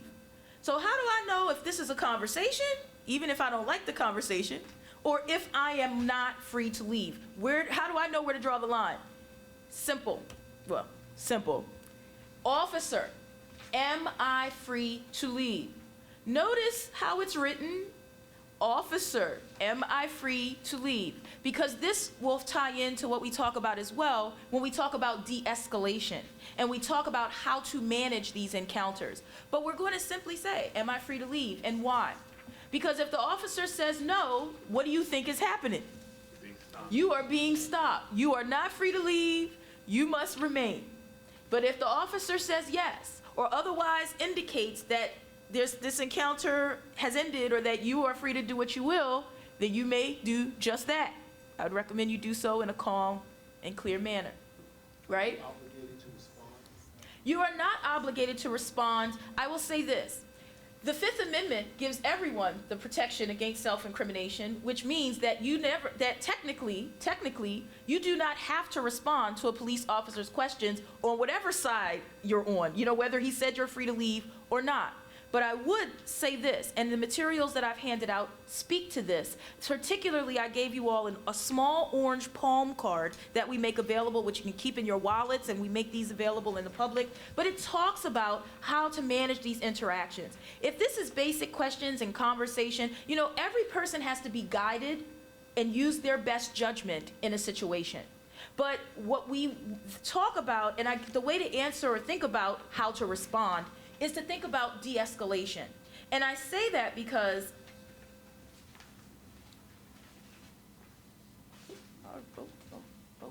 okay, I'm sorry.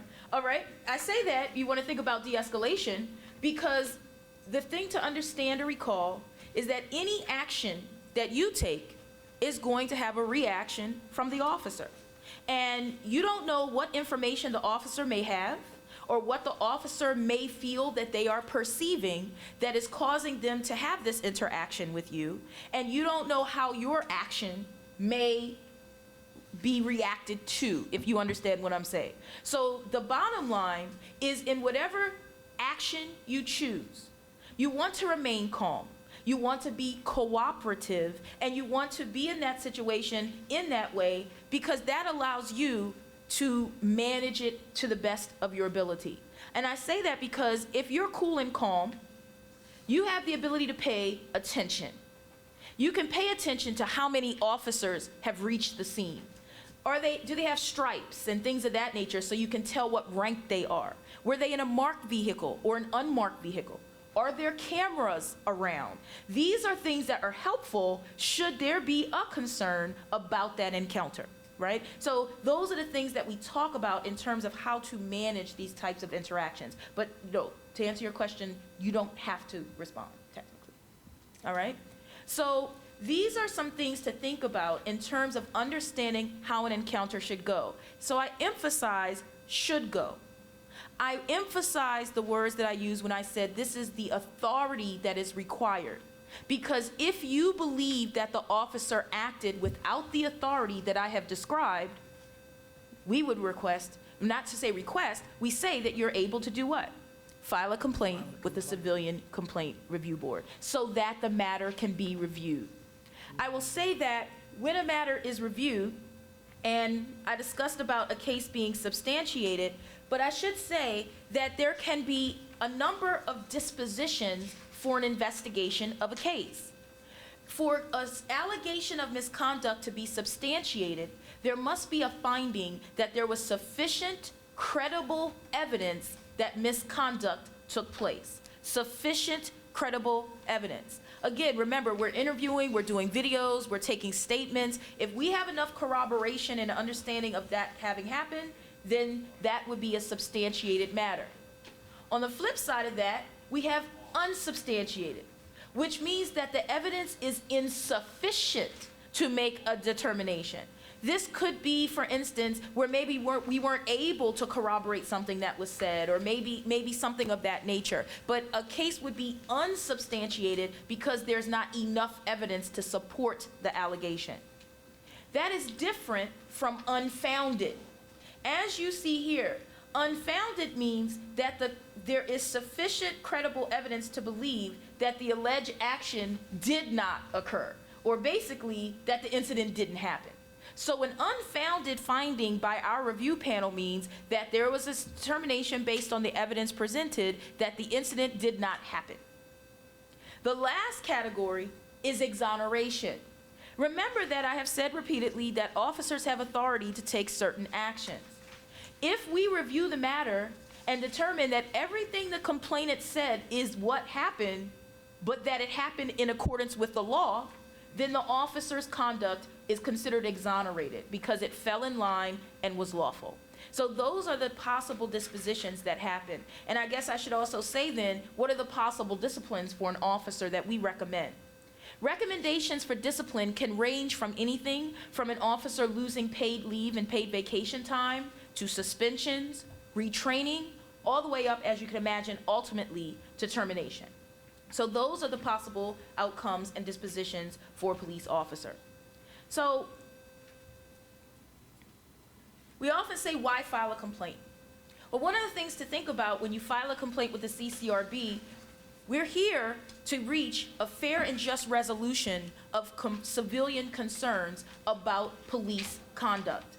You file a complaint so that we can have a record of what it is that's going on, so that we can monitor, because remember, as CCRB, we are an oversight agency. So we're looking at the information that comes before us to understand and be aware of what is going on in terms of police conduct. What we have also is a policy unit. And what we find is, while some cases may not be responsive or may not have a remedy on an independent or individual basis, there may be something that we see in data based on a series of complaints and a series of actions that speaks to something that could be addressed by a larger change within the department itself. Our policy unit is able to review and analyze the data to pick up on these sorts of things, to be able to read that data and be able to make recommendations to address those concerns. So even if it's not something that may be addressed, or even in addition to something being addressed on an individual level, it may also call for something to be addressed at the department or agency-wide level. So those are the things that CCRB handles. It's the way we do it. It's how we're able to move forward and meet our function as an agency. Any questions? Yes, I have one, because I'm confused by something you just said. Sure. And that's on unfounded. Yes. I had been told by police officers that if they stopped someone, that they had to arrest them. So I'm a bit confused about how they can stop a person and not put them under arrest. And I have a recent experience of a neighbor of mine whose son came in from New Jersey to visit her. Her sister lives around the corner. She was sending something to the sister. As he left the sister's house, he did not walk up to the corner, but he crossed in the middle of the street, as we all did.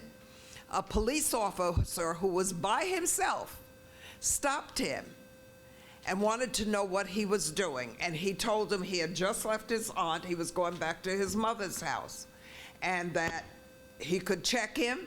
He works for the city of New York, he could check him. The officer told him he wasn't checking and called him the expletives and said, "I'm arresting you for jaywalking." Put him in the police car, took him to the precinct. Normally, they would send him right here to 161st Street. Instead, he went all the way down to the Tombs when his aunt watched the entire thing. And there is a police surveillance camera on that block because there was a recent shooting.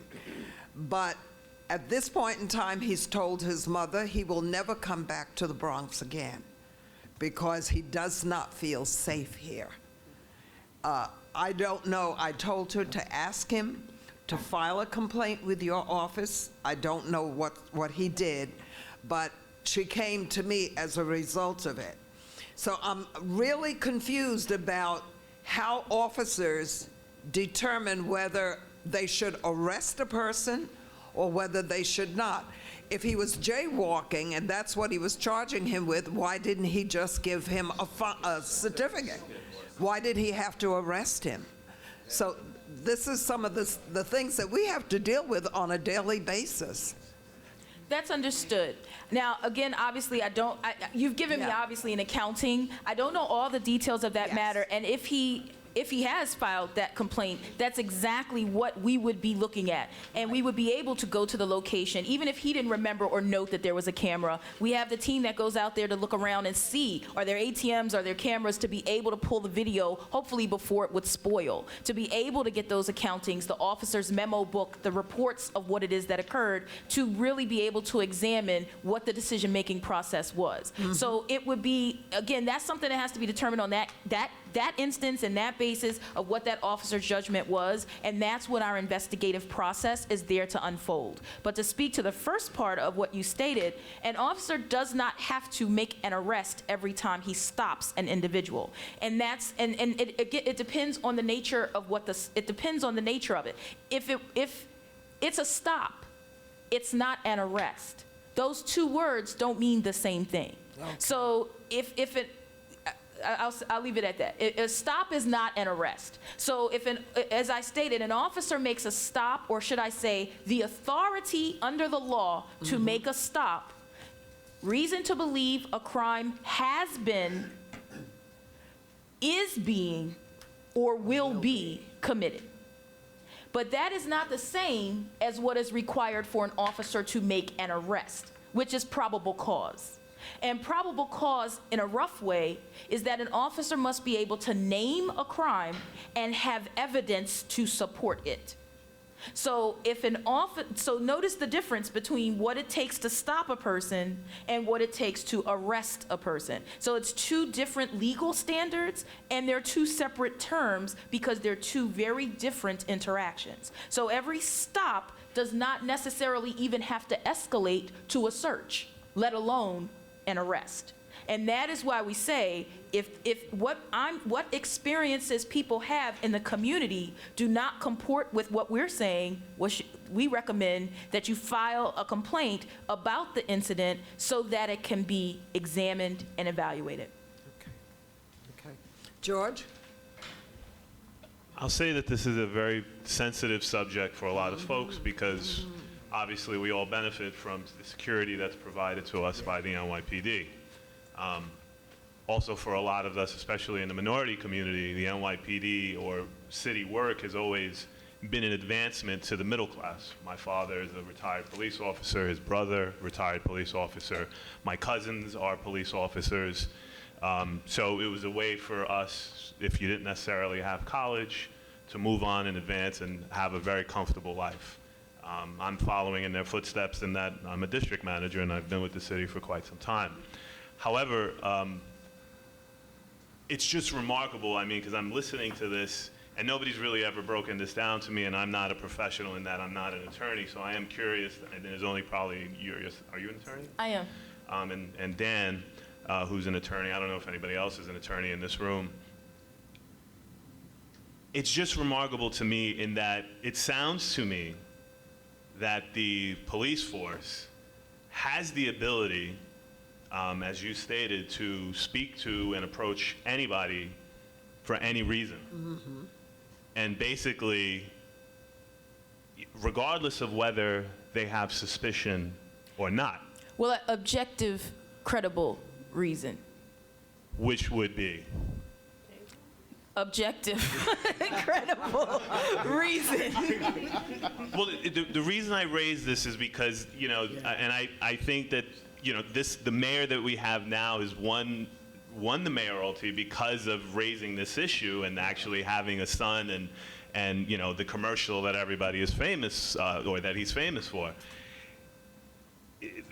Prior to that, I think, if I remember it correctly, they could describe a stop, or not even a stop, as approaching somebody as, oh, the person made a furtive movement. And therefore, that's what prompted me to approach him and stop him and frisk them and do all this other stuff. And I guess that needed to be more defined. But now we're saying it's objective. Well, can I speak to that? Because actually, so the thing is that you're talking about is just that. And what I should explain, let me just say a little bit more. When I was explaining the types of interaction, you might notice that I was explaining what almost sounded like a continuum, like an escalation of interaction. The case that actually supports this is a case called People versus DeBoer. And what it lays out is the guidelines for an officer interacting with a civilian when there is no evidence of criminal activity afoot. It's based on how that officer is interacting with that person in that moment. If an officer is responding to a crime or responding to something else, that escalation is, that's already a level 3 stop. That's already a stop. That's already an investigatory stop. That's already you're not free to leave, you're temporarily detained because there's something else going on there. So there are two circumstances. Yeah. But any time, any stop, it's still the same legal support. Has committed, is committing, will commit a crime. That's reasonable suspicion that gives the legal authority. And what NYPD requires is that officers complete a UF-250 form when a stop occurs to record the circumstances of the stop. Now, what you spoke of is the old form that had boxes that could be checked off. One of the boxes was just as you said, furtive movement, high crime, etc. The new UF-250 form, it has been revised, requires more of a narrative from the officer to explain the basis for approaching and the basis for stopping that individual. So that is under the new form. Now I want to be clear. The individual who is stopped is not provided with a UF-250 form.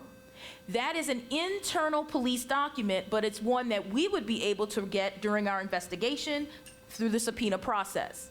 What individuals are able to request, and this is in the patrol guide, is a receipt of the stop. They can request a receipt of the stop. So that's something to note. I'm sorry, should have mentioned that. But yes, you're able to request a receipt of the stop. So that is important to note. Okay. Any other questions? Oh, yes, Cedric. Thank you, madam. So in the case that the deputy brought up, where her relative was stopped, what if that officer does not record that stop in his logbook and they aren't thinking? So what recourse does her relative have if it's not recorded on any other device, but he's been stopped?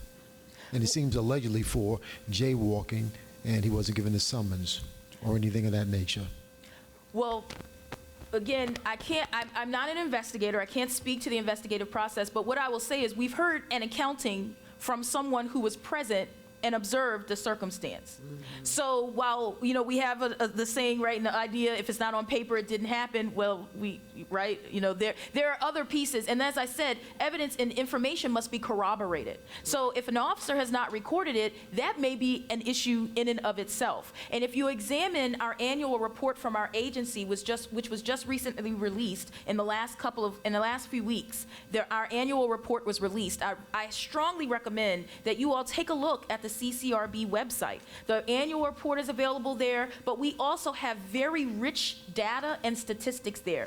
That data will show you the number of complaints that are being filed or have been filed in your particular precincts that cover your districts. It will show how many allegations were contained in those complaints and how those matters are being disposed of and handled, right? Whether or not they're being substantiated and how that's playing out. So those are ways for you to be able to follow and track that information. And obviously you can look at your particular precincts, but that information is also addressed on a citywide basis. So when we talk about the full process is to find all witnesses that are available, to get all data available. And I mentioned the report because the report talks about this instance of what happens when the memo book entries are not there, when the reports are not proper. And we talk about the steps or what has been taken or referrals over to PD when those have been the findings, and how that doesn't necessarily impact our ability to conduct or conclude an investigation.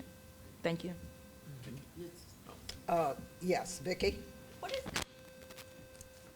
the trajectory over time for numbers of complaints for serious violations? For serious violations, I couldn't give you that number right off the bat. Let me say that in general, the complaint numbers in general, and I say year over year, had actually been going down and had been trending down.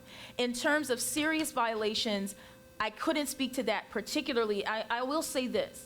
The most common type of complaint that we receive is actually in the abuse of authority category. And force is our second highest number of complaints. When you want to look at this, the way to really break out, and I say this because I would ask you, I can always follow with anyone to give you specific details, but even if you just want to go to the website, if you want to really track what's happening with our more serious, especially force cases, it would be to look at the administrative prosecution unit cases, because those cases are going, if they're at that level, are going to be prosecuted, more than likely be prosecuted. But it could be something that's still falls on the other side of the line. But those are cases that would be recommended likely with charges and specifications, meaning that they're going to go to trial.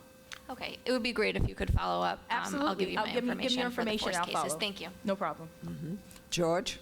So one of the questions I wanted to get at with the first one was, we have, or the NYPD has the COPSTAT, or whatever that CompStat. CompStat, thank you, program where I guess crime policy towards how to deal with crime is handled at these monthly meetings or whatever, where they address these sorts of things.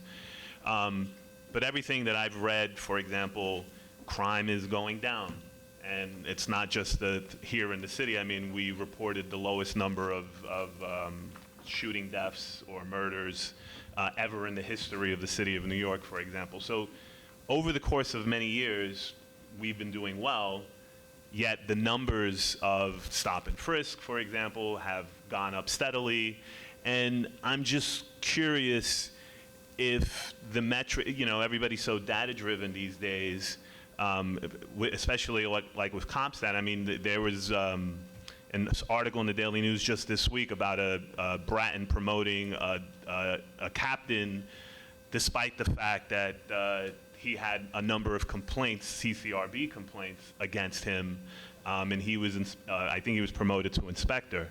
And one of the things that, and in addition to the story, it was, his problem or the complaint against him was that they were driven, these precinct commanders, to make numbers, and therefore, the CompStat was really what was driving. Did we make enough arrests? And I don't want to say that they're quotas. I understand that there's performance and there's standards that you have to meet, but if nationally and even in the city, because the mayor gets up there at the podium and says, "Oh, crime is down, that's why I need to be reelected," I don't know. I mean, we just had a Republican convention where one of the themes was "Make America Safe Again," but I don't understand from who, because America is safe. New York City is safe. It's the safest big city. It's something that we did back in 1996. It was an all-American city. I'm just worried now that we have policies in place that are counterproductive or counterintuitive to what it is that we're trying to do as a city, or that are not necessarily helpful to community and police interactions and relationships. Because again, we have people who are driven by numbers, and if they're not meeting those quotas, they're not getting promotions. And that's my problem. You have a policy in place that's not driven by the national trend or even the local trend of what's going on the streets. Because I don't know that crime is happening, especially, I shouldn't say I don't know that crime is not happening. People complain about a lot of things, but I don't know that they meet the standards that we're policing these days. Iveen? Thank you, Madam Deputy, and I have to apologize to everyone in the room for interrupting this very interesting discussion, but I have a district service cabinet to go to, and I wanted to formally thank everyone at the Borough President's Office and their staff, and my colleagues for all these years that you've allowed me to participate with you in sessions like this. And I'd like to, of course, many of you have already met my successor, John Sanchez, and he's going to stay behind, Tom, so that he can participate with the other district managers. It's been great working with you, and I'm not going to forget everything I learned here, and this is a great opportunity for everyone to come to these sessions, if not anything but to learn and keep updated on our daily issues. So I thank you so much. Oh, you're welcome. And Iveen, you are always welcome to come back and visit with us. And I'll even let you speak when you want to. But have a wonderful retirement. Thank you. And thank you for your years of service to the Bronx. Thank you. I'm sorry. No problem. Somebody was saying, Adeline. Thank you for your presentation. We want to know when we can get you to the board to make a presentation to us as soon as possible is my first statement. Sure. And if we can get your phone number and name. Absolutely. Let me do that, because that's actually obviously one of the reasons why we're here, right? It's not just for you all to have the information and take it out with you, but so that we can be connected with your constituent services staff, with resource fairs, anything that you all are doing in the community that you think we would make sense to be a part of. We table, we present, we do schools, youth groups, senior citizens groups. It's to get this information out for just the reason that, I believe, Ms. George, that you mentioned, in terms of people being aware and people having information and knowledge. First of all, to contact me, my number is 212-912-7215. My email address is rmedley, MEDLEY, at ccrb.nyc.gov. We have a community coordinator, a community outreach associate, who is assigned to the Bronx. And she may have been very much instrumental, I know she was, in setting up me even being here and being before you today. We do evenings, weekends, days, we try to make it, because we know when people's schedules vary, so we're trying to be aware and available for that. So, you call me and we'll work it out, and we can probably, we'll make that happen as soon as we can. And I'm sorry, can I just say, I forgot, up here on the screen, as you can see, how do people file a complaint with CCRB? How do you get in touch with us? I kept saying call us or file. Well, how do you file? You can call 311 and they'll put you right over to CCRB. You can call our hotline, which is 800-341-CCRB, or 800-341-2272. That hotline is manned live from 8 a.m. to 5 p.m. You can leave the message with the complaint details, and we'll take the complaint that way as well. You can also go to our website, which is nyc.gov/CCRB, and you can file a complaint there as well. And the language access is the same as what we've heard about. You're able to translate the site into at least 6 or 7 different languages, and we have translators and interpreter services that are available as well. I just wanted to make sure I mentioned that. Okay. Thank you. I just had a question. Oh, are you fit? Oh, okay, go ahead. Well, there's 2 more things. Can we get these for free at every community board office, if you could send a package to each of us? Absolutely. And also, I know you have a set committee that's on your review board, like you have people from the mayor's office, from the police department, but every time you mention the whole process, even going to trial, it turns out it ends up in the police department's hands, the final decision. So I'm wondering, that must be frustrating to some people after you do all this investigation and you feel there's something wrong, and then the final card holder is the commissioner. And after what George just said about him appointing somebody to a higher position who has a lot of CCRB complaints, I think that's going to come up a lot even when you present it to the public, because I feel that seems to be a loophole there. Yeah. Well, and we track the information. We actually have a monthly public meeting, and that's something that I would definitely broadcast and invite you all to take part in. You can obviously be present live, or you can also live stream it. We had our meeting just last night. It's usually the second Tuesday of the month at 6:30, and we had our meeting just last night, actually, and the live stream is even available on our website now from the meeting that we had last night. But the data in terms of how many of our recommendations are being followed, or what's happening with those recommendations, we do track. And it is for what you're talking about. But it's to note, our process is an administrative process, and it's the NYPD who employs these officers, so thereby has the authority to be able to discipline those officers. So that's why the final determination is with PD, because they have the authority to be able to discipline, because we don't. If you look at our charter and the way that we're organized, we don't possess that authority. I think that's a loophole there. Thank you. I want to just take a moment to commend you on these cards. These are excellent. Are they in the high schools?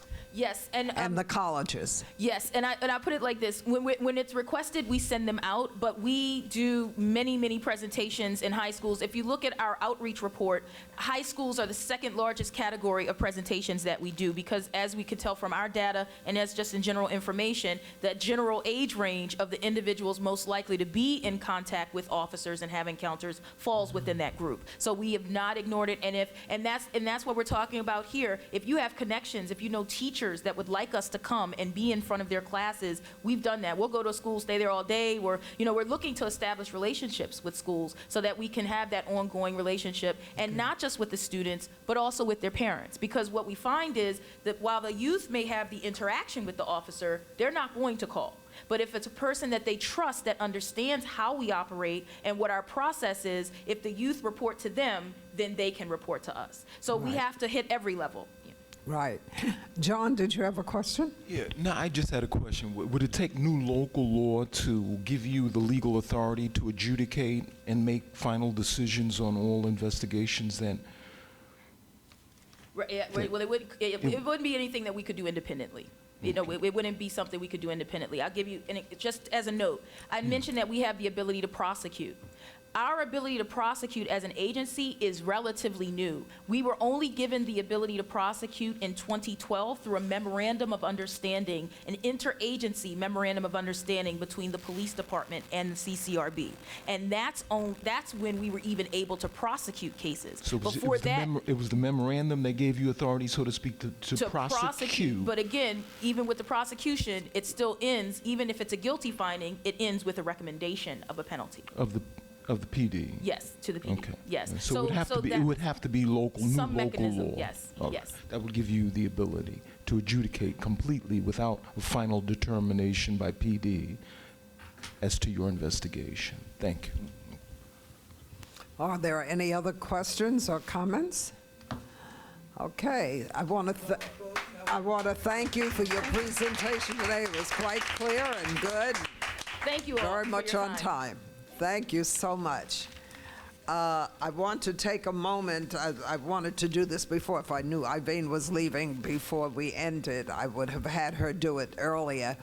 But I want to welcome aboard John Sanchez, our new manager of Community Board 6. And I know that you got to get used to this, but we look forward to seeing you on time. Every month? Okay. Welcome aboard, and all the best to you. If our offices can be of any assistance to you, you know how to reach Tom. Okay. And at this point in time, I think we can adjourn this meeting. I want to thank all of you for coming and for being here early. Most of you were here early. I really appreciate that. Okay, have a wonderful summer.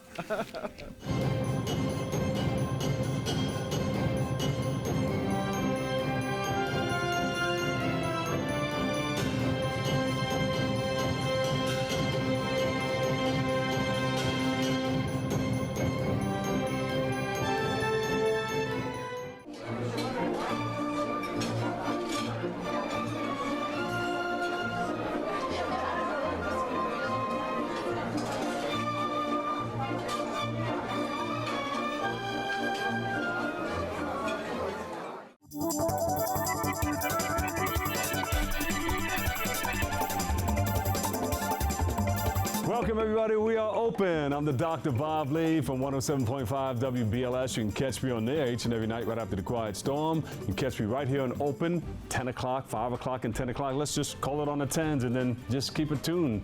And we got you covered like a blanket, okay? I'm out in the community and we're all over the place because we are now open.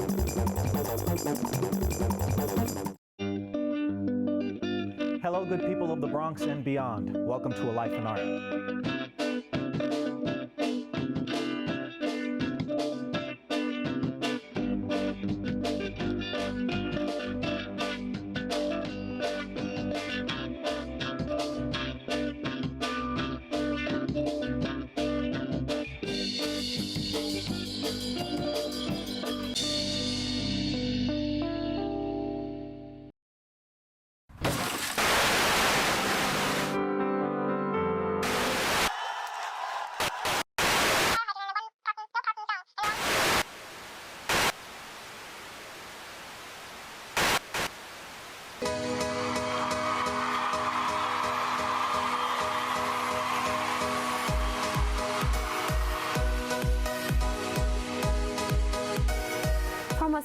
independent voice to her lifting energy performances, our next artist has created a way to combine new wave with music to discover a side of her that she never knew it was there.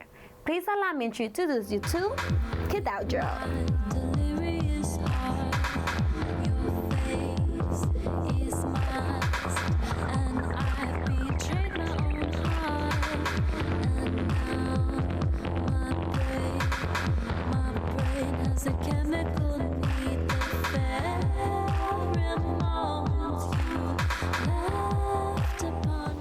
Like most artists, Kidadra's passion for music took her on a journey of self-discovery, developing and learning about herself with each lyric that she wrote and every venue where she performed. That shouldn't be a loaded question. I'm a person that I need to make music for my sanity, so that's why I do it. I started in 2012 as Kidaldra, but I've been, doing things in music probably my whole life. So how is it that you get motivated to create your music? Well, I usually, I just hear something in my head or I'll hear something like a piece of music and, I'll be drawn to it and inspiration triggers at any moment, and then I feel like I just have to do something about it, or else if I let it go, it drives me crazy. So like I have dreams about making music. Like I hear music in my dreams, and it's like I wake up and I'm like, I just need to do this.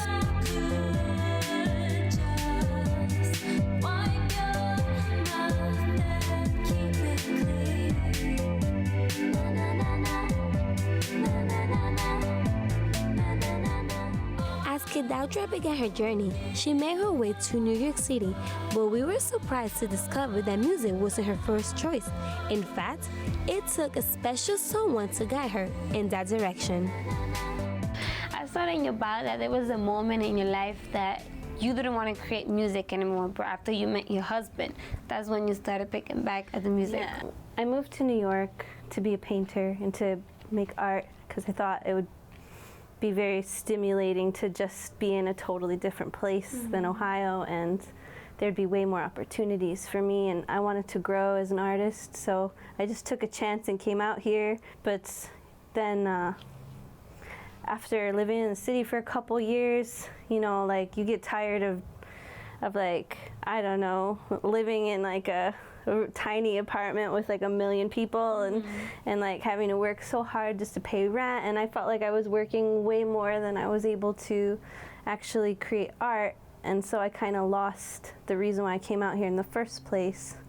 And I was like on the verge of a mental breakdown, and then my husband and I met, and he was the one actually that told me to focus on music because I was doing like everything. Like I couldn't focus on one thing.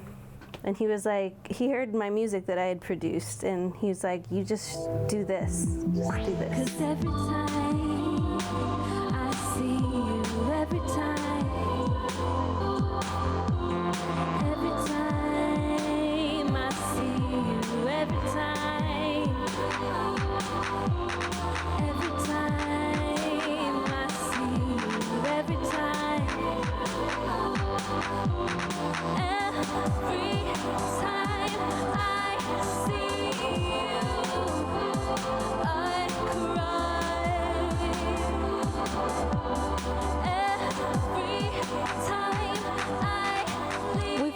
stage Kidaldra takes, she looks out into the audience, and as she belts out her first notes, the rush people dancing through the flashing lights brings her validation that her dreams are coming true. So I know that one of your mission is to create music for people to dance.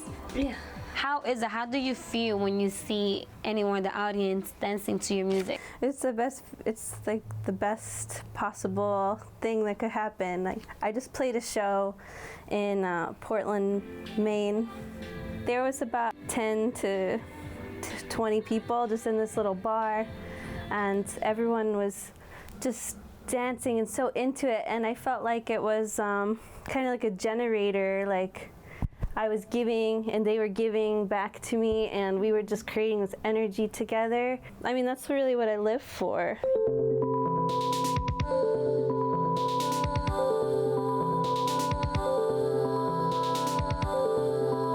As we wrapped our section with the talented songbird, Kadadra gave me a one-on-one lesson of producing music and performing live. So we have the drums? Yeah. There's this is a drum track. Okay. Yeah, and this is synth track. This is like a backup vocal track. This is a bass track. Okay. So I'm gonna go with my beat and you sing, okay? Okay. I'm gonna leave the singing to you. So I just press any button, right? Yeah, you can see what happens. They might not match up because they're all kind of like different, and some of them might not have like. So I'm gonna start at number 6 because 6 is my favorite. I don't know if there's anything in there. No? Okay, fine. I'll go with 8. 8. You have something there? Yeah. Got it. Okay, let's start.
Much like the doctor herself, the artist begins the journey from the first lyrics to the last note.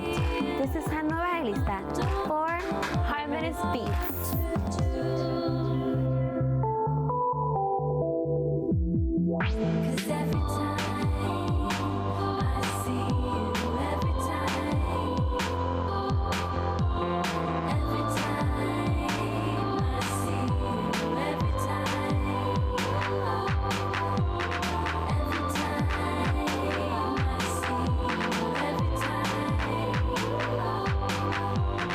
We're here at the 7th Annual 25 Bronx Most Influential Women Award Ceremony, presented by the Bronx Times, as they recognize women who contributed to making the Bronx a better place to live. Every year we get together and we, nominate different women. We look at their bios, and the one major qualification is that they go beyond their job. There's so many women that really do give back to their community, This year's honorees consisted of educators, community activists, and a host of many other professional women striving to improve their borough. It's wonderful when someone honors you within your own community for the work that you're doing about your community and to better your community. So it's an honor. It's a great honor. This is the crowning glory on my career tonight, to be here and to be honored, especially in the borough that I grew up in, went to school in, got married in, and live in. And it's been wonderful. The event took place at Scavello's on the island, where guests enjoyed musical entertainment, food, and endless beverages. Executive Director of Urban Neighborhood, Pamela Hamilton Johnson, turned her aspirations into reality. After becoming president of the school board, she was able to build 8 schools from the ground up, which brought more than $400 million into the neighborhood. Johnson is now running for the 36th District State Senate. I am so excited to be honored today, to be recognized by the Bronx Times for the work that I've done.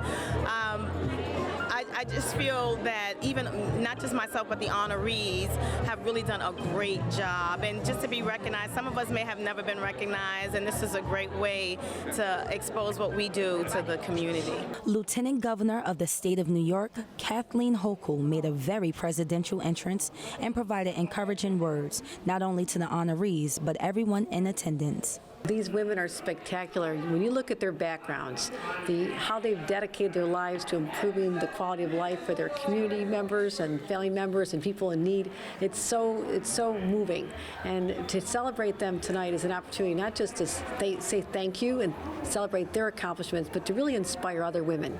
And that's something I try to do when I go around the state and talk to women, to try and give them other role models, to get them to even think about running for office or to step up in leadership roles in their communities. So I commend the Bronx Times and everyone involved in tonight for having this celebration take place and saying what's so awesome about the Bronx. Reporting from City Island, I'm Christina Lane for BronxNet.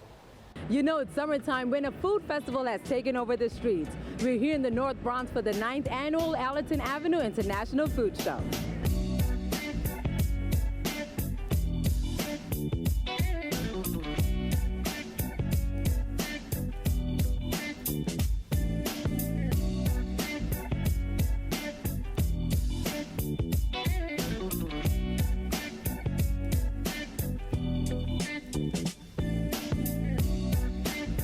This is our 9th annual, and it brings out the people, and the people get to know each other. And when the people get to know each other, we have a better time.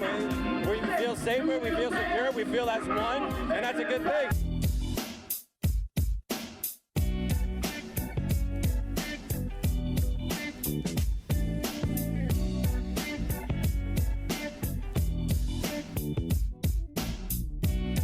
Our borough is so diverse, and our diversity is a true asset.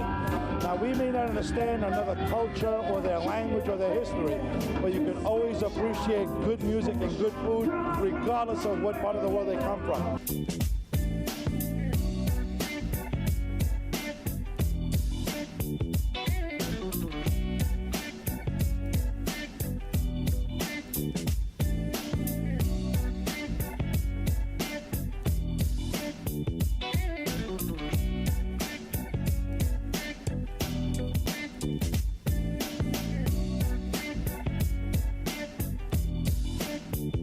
This is just a small sample of what the Bronx has to offer. So make sure you treat your palate before the summer is out. For BronxNet, I'm Veronica Guiti. 5, 4, 3, 2, for the game, Miami!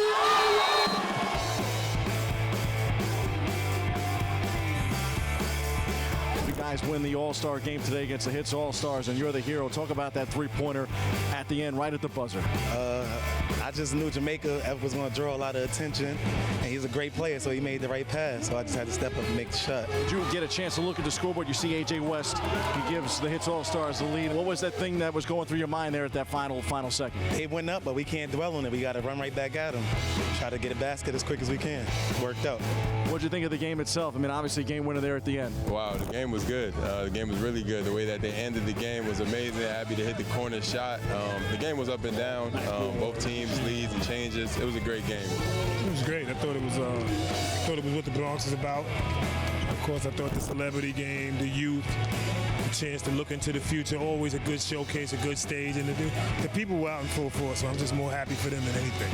It's a great experience. I'm very humble. Joe Cruz, one of my friends, actually one of my mentors, asked me to come up here and do the All-Star Weekend with them, from our high school kids up into the Unlimited. It was an honor just coming up here and experiencing this whole thing and actually getting a win, puts the icing on the cake. How proud do you think your father would be knowing that you guys have been able to carry on the tradition and then also really put out the same product, if not better, year after year?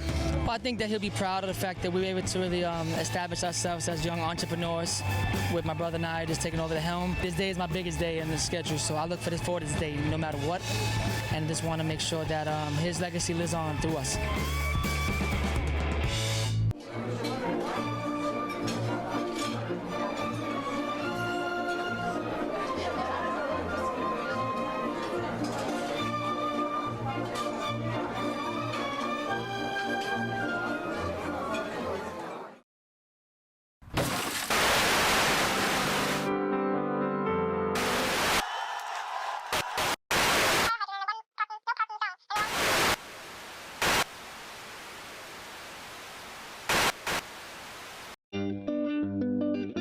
Hello, good people of the Bronx and beyond. Welcome to A Life in Art.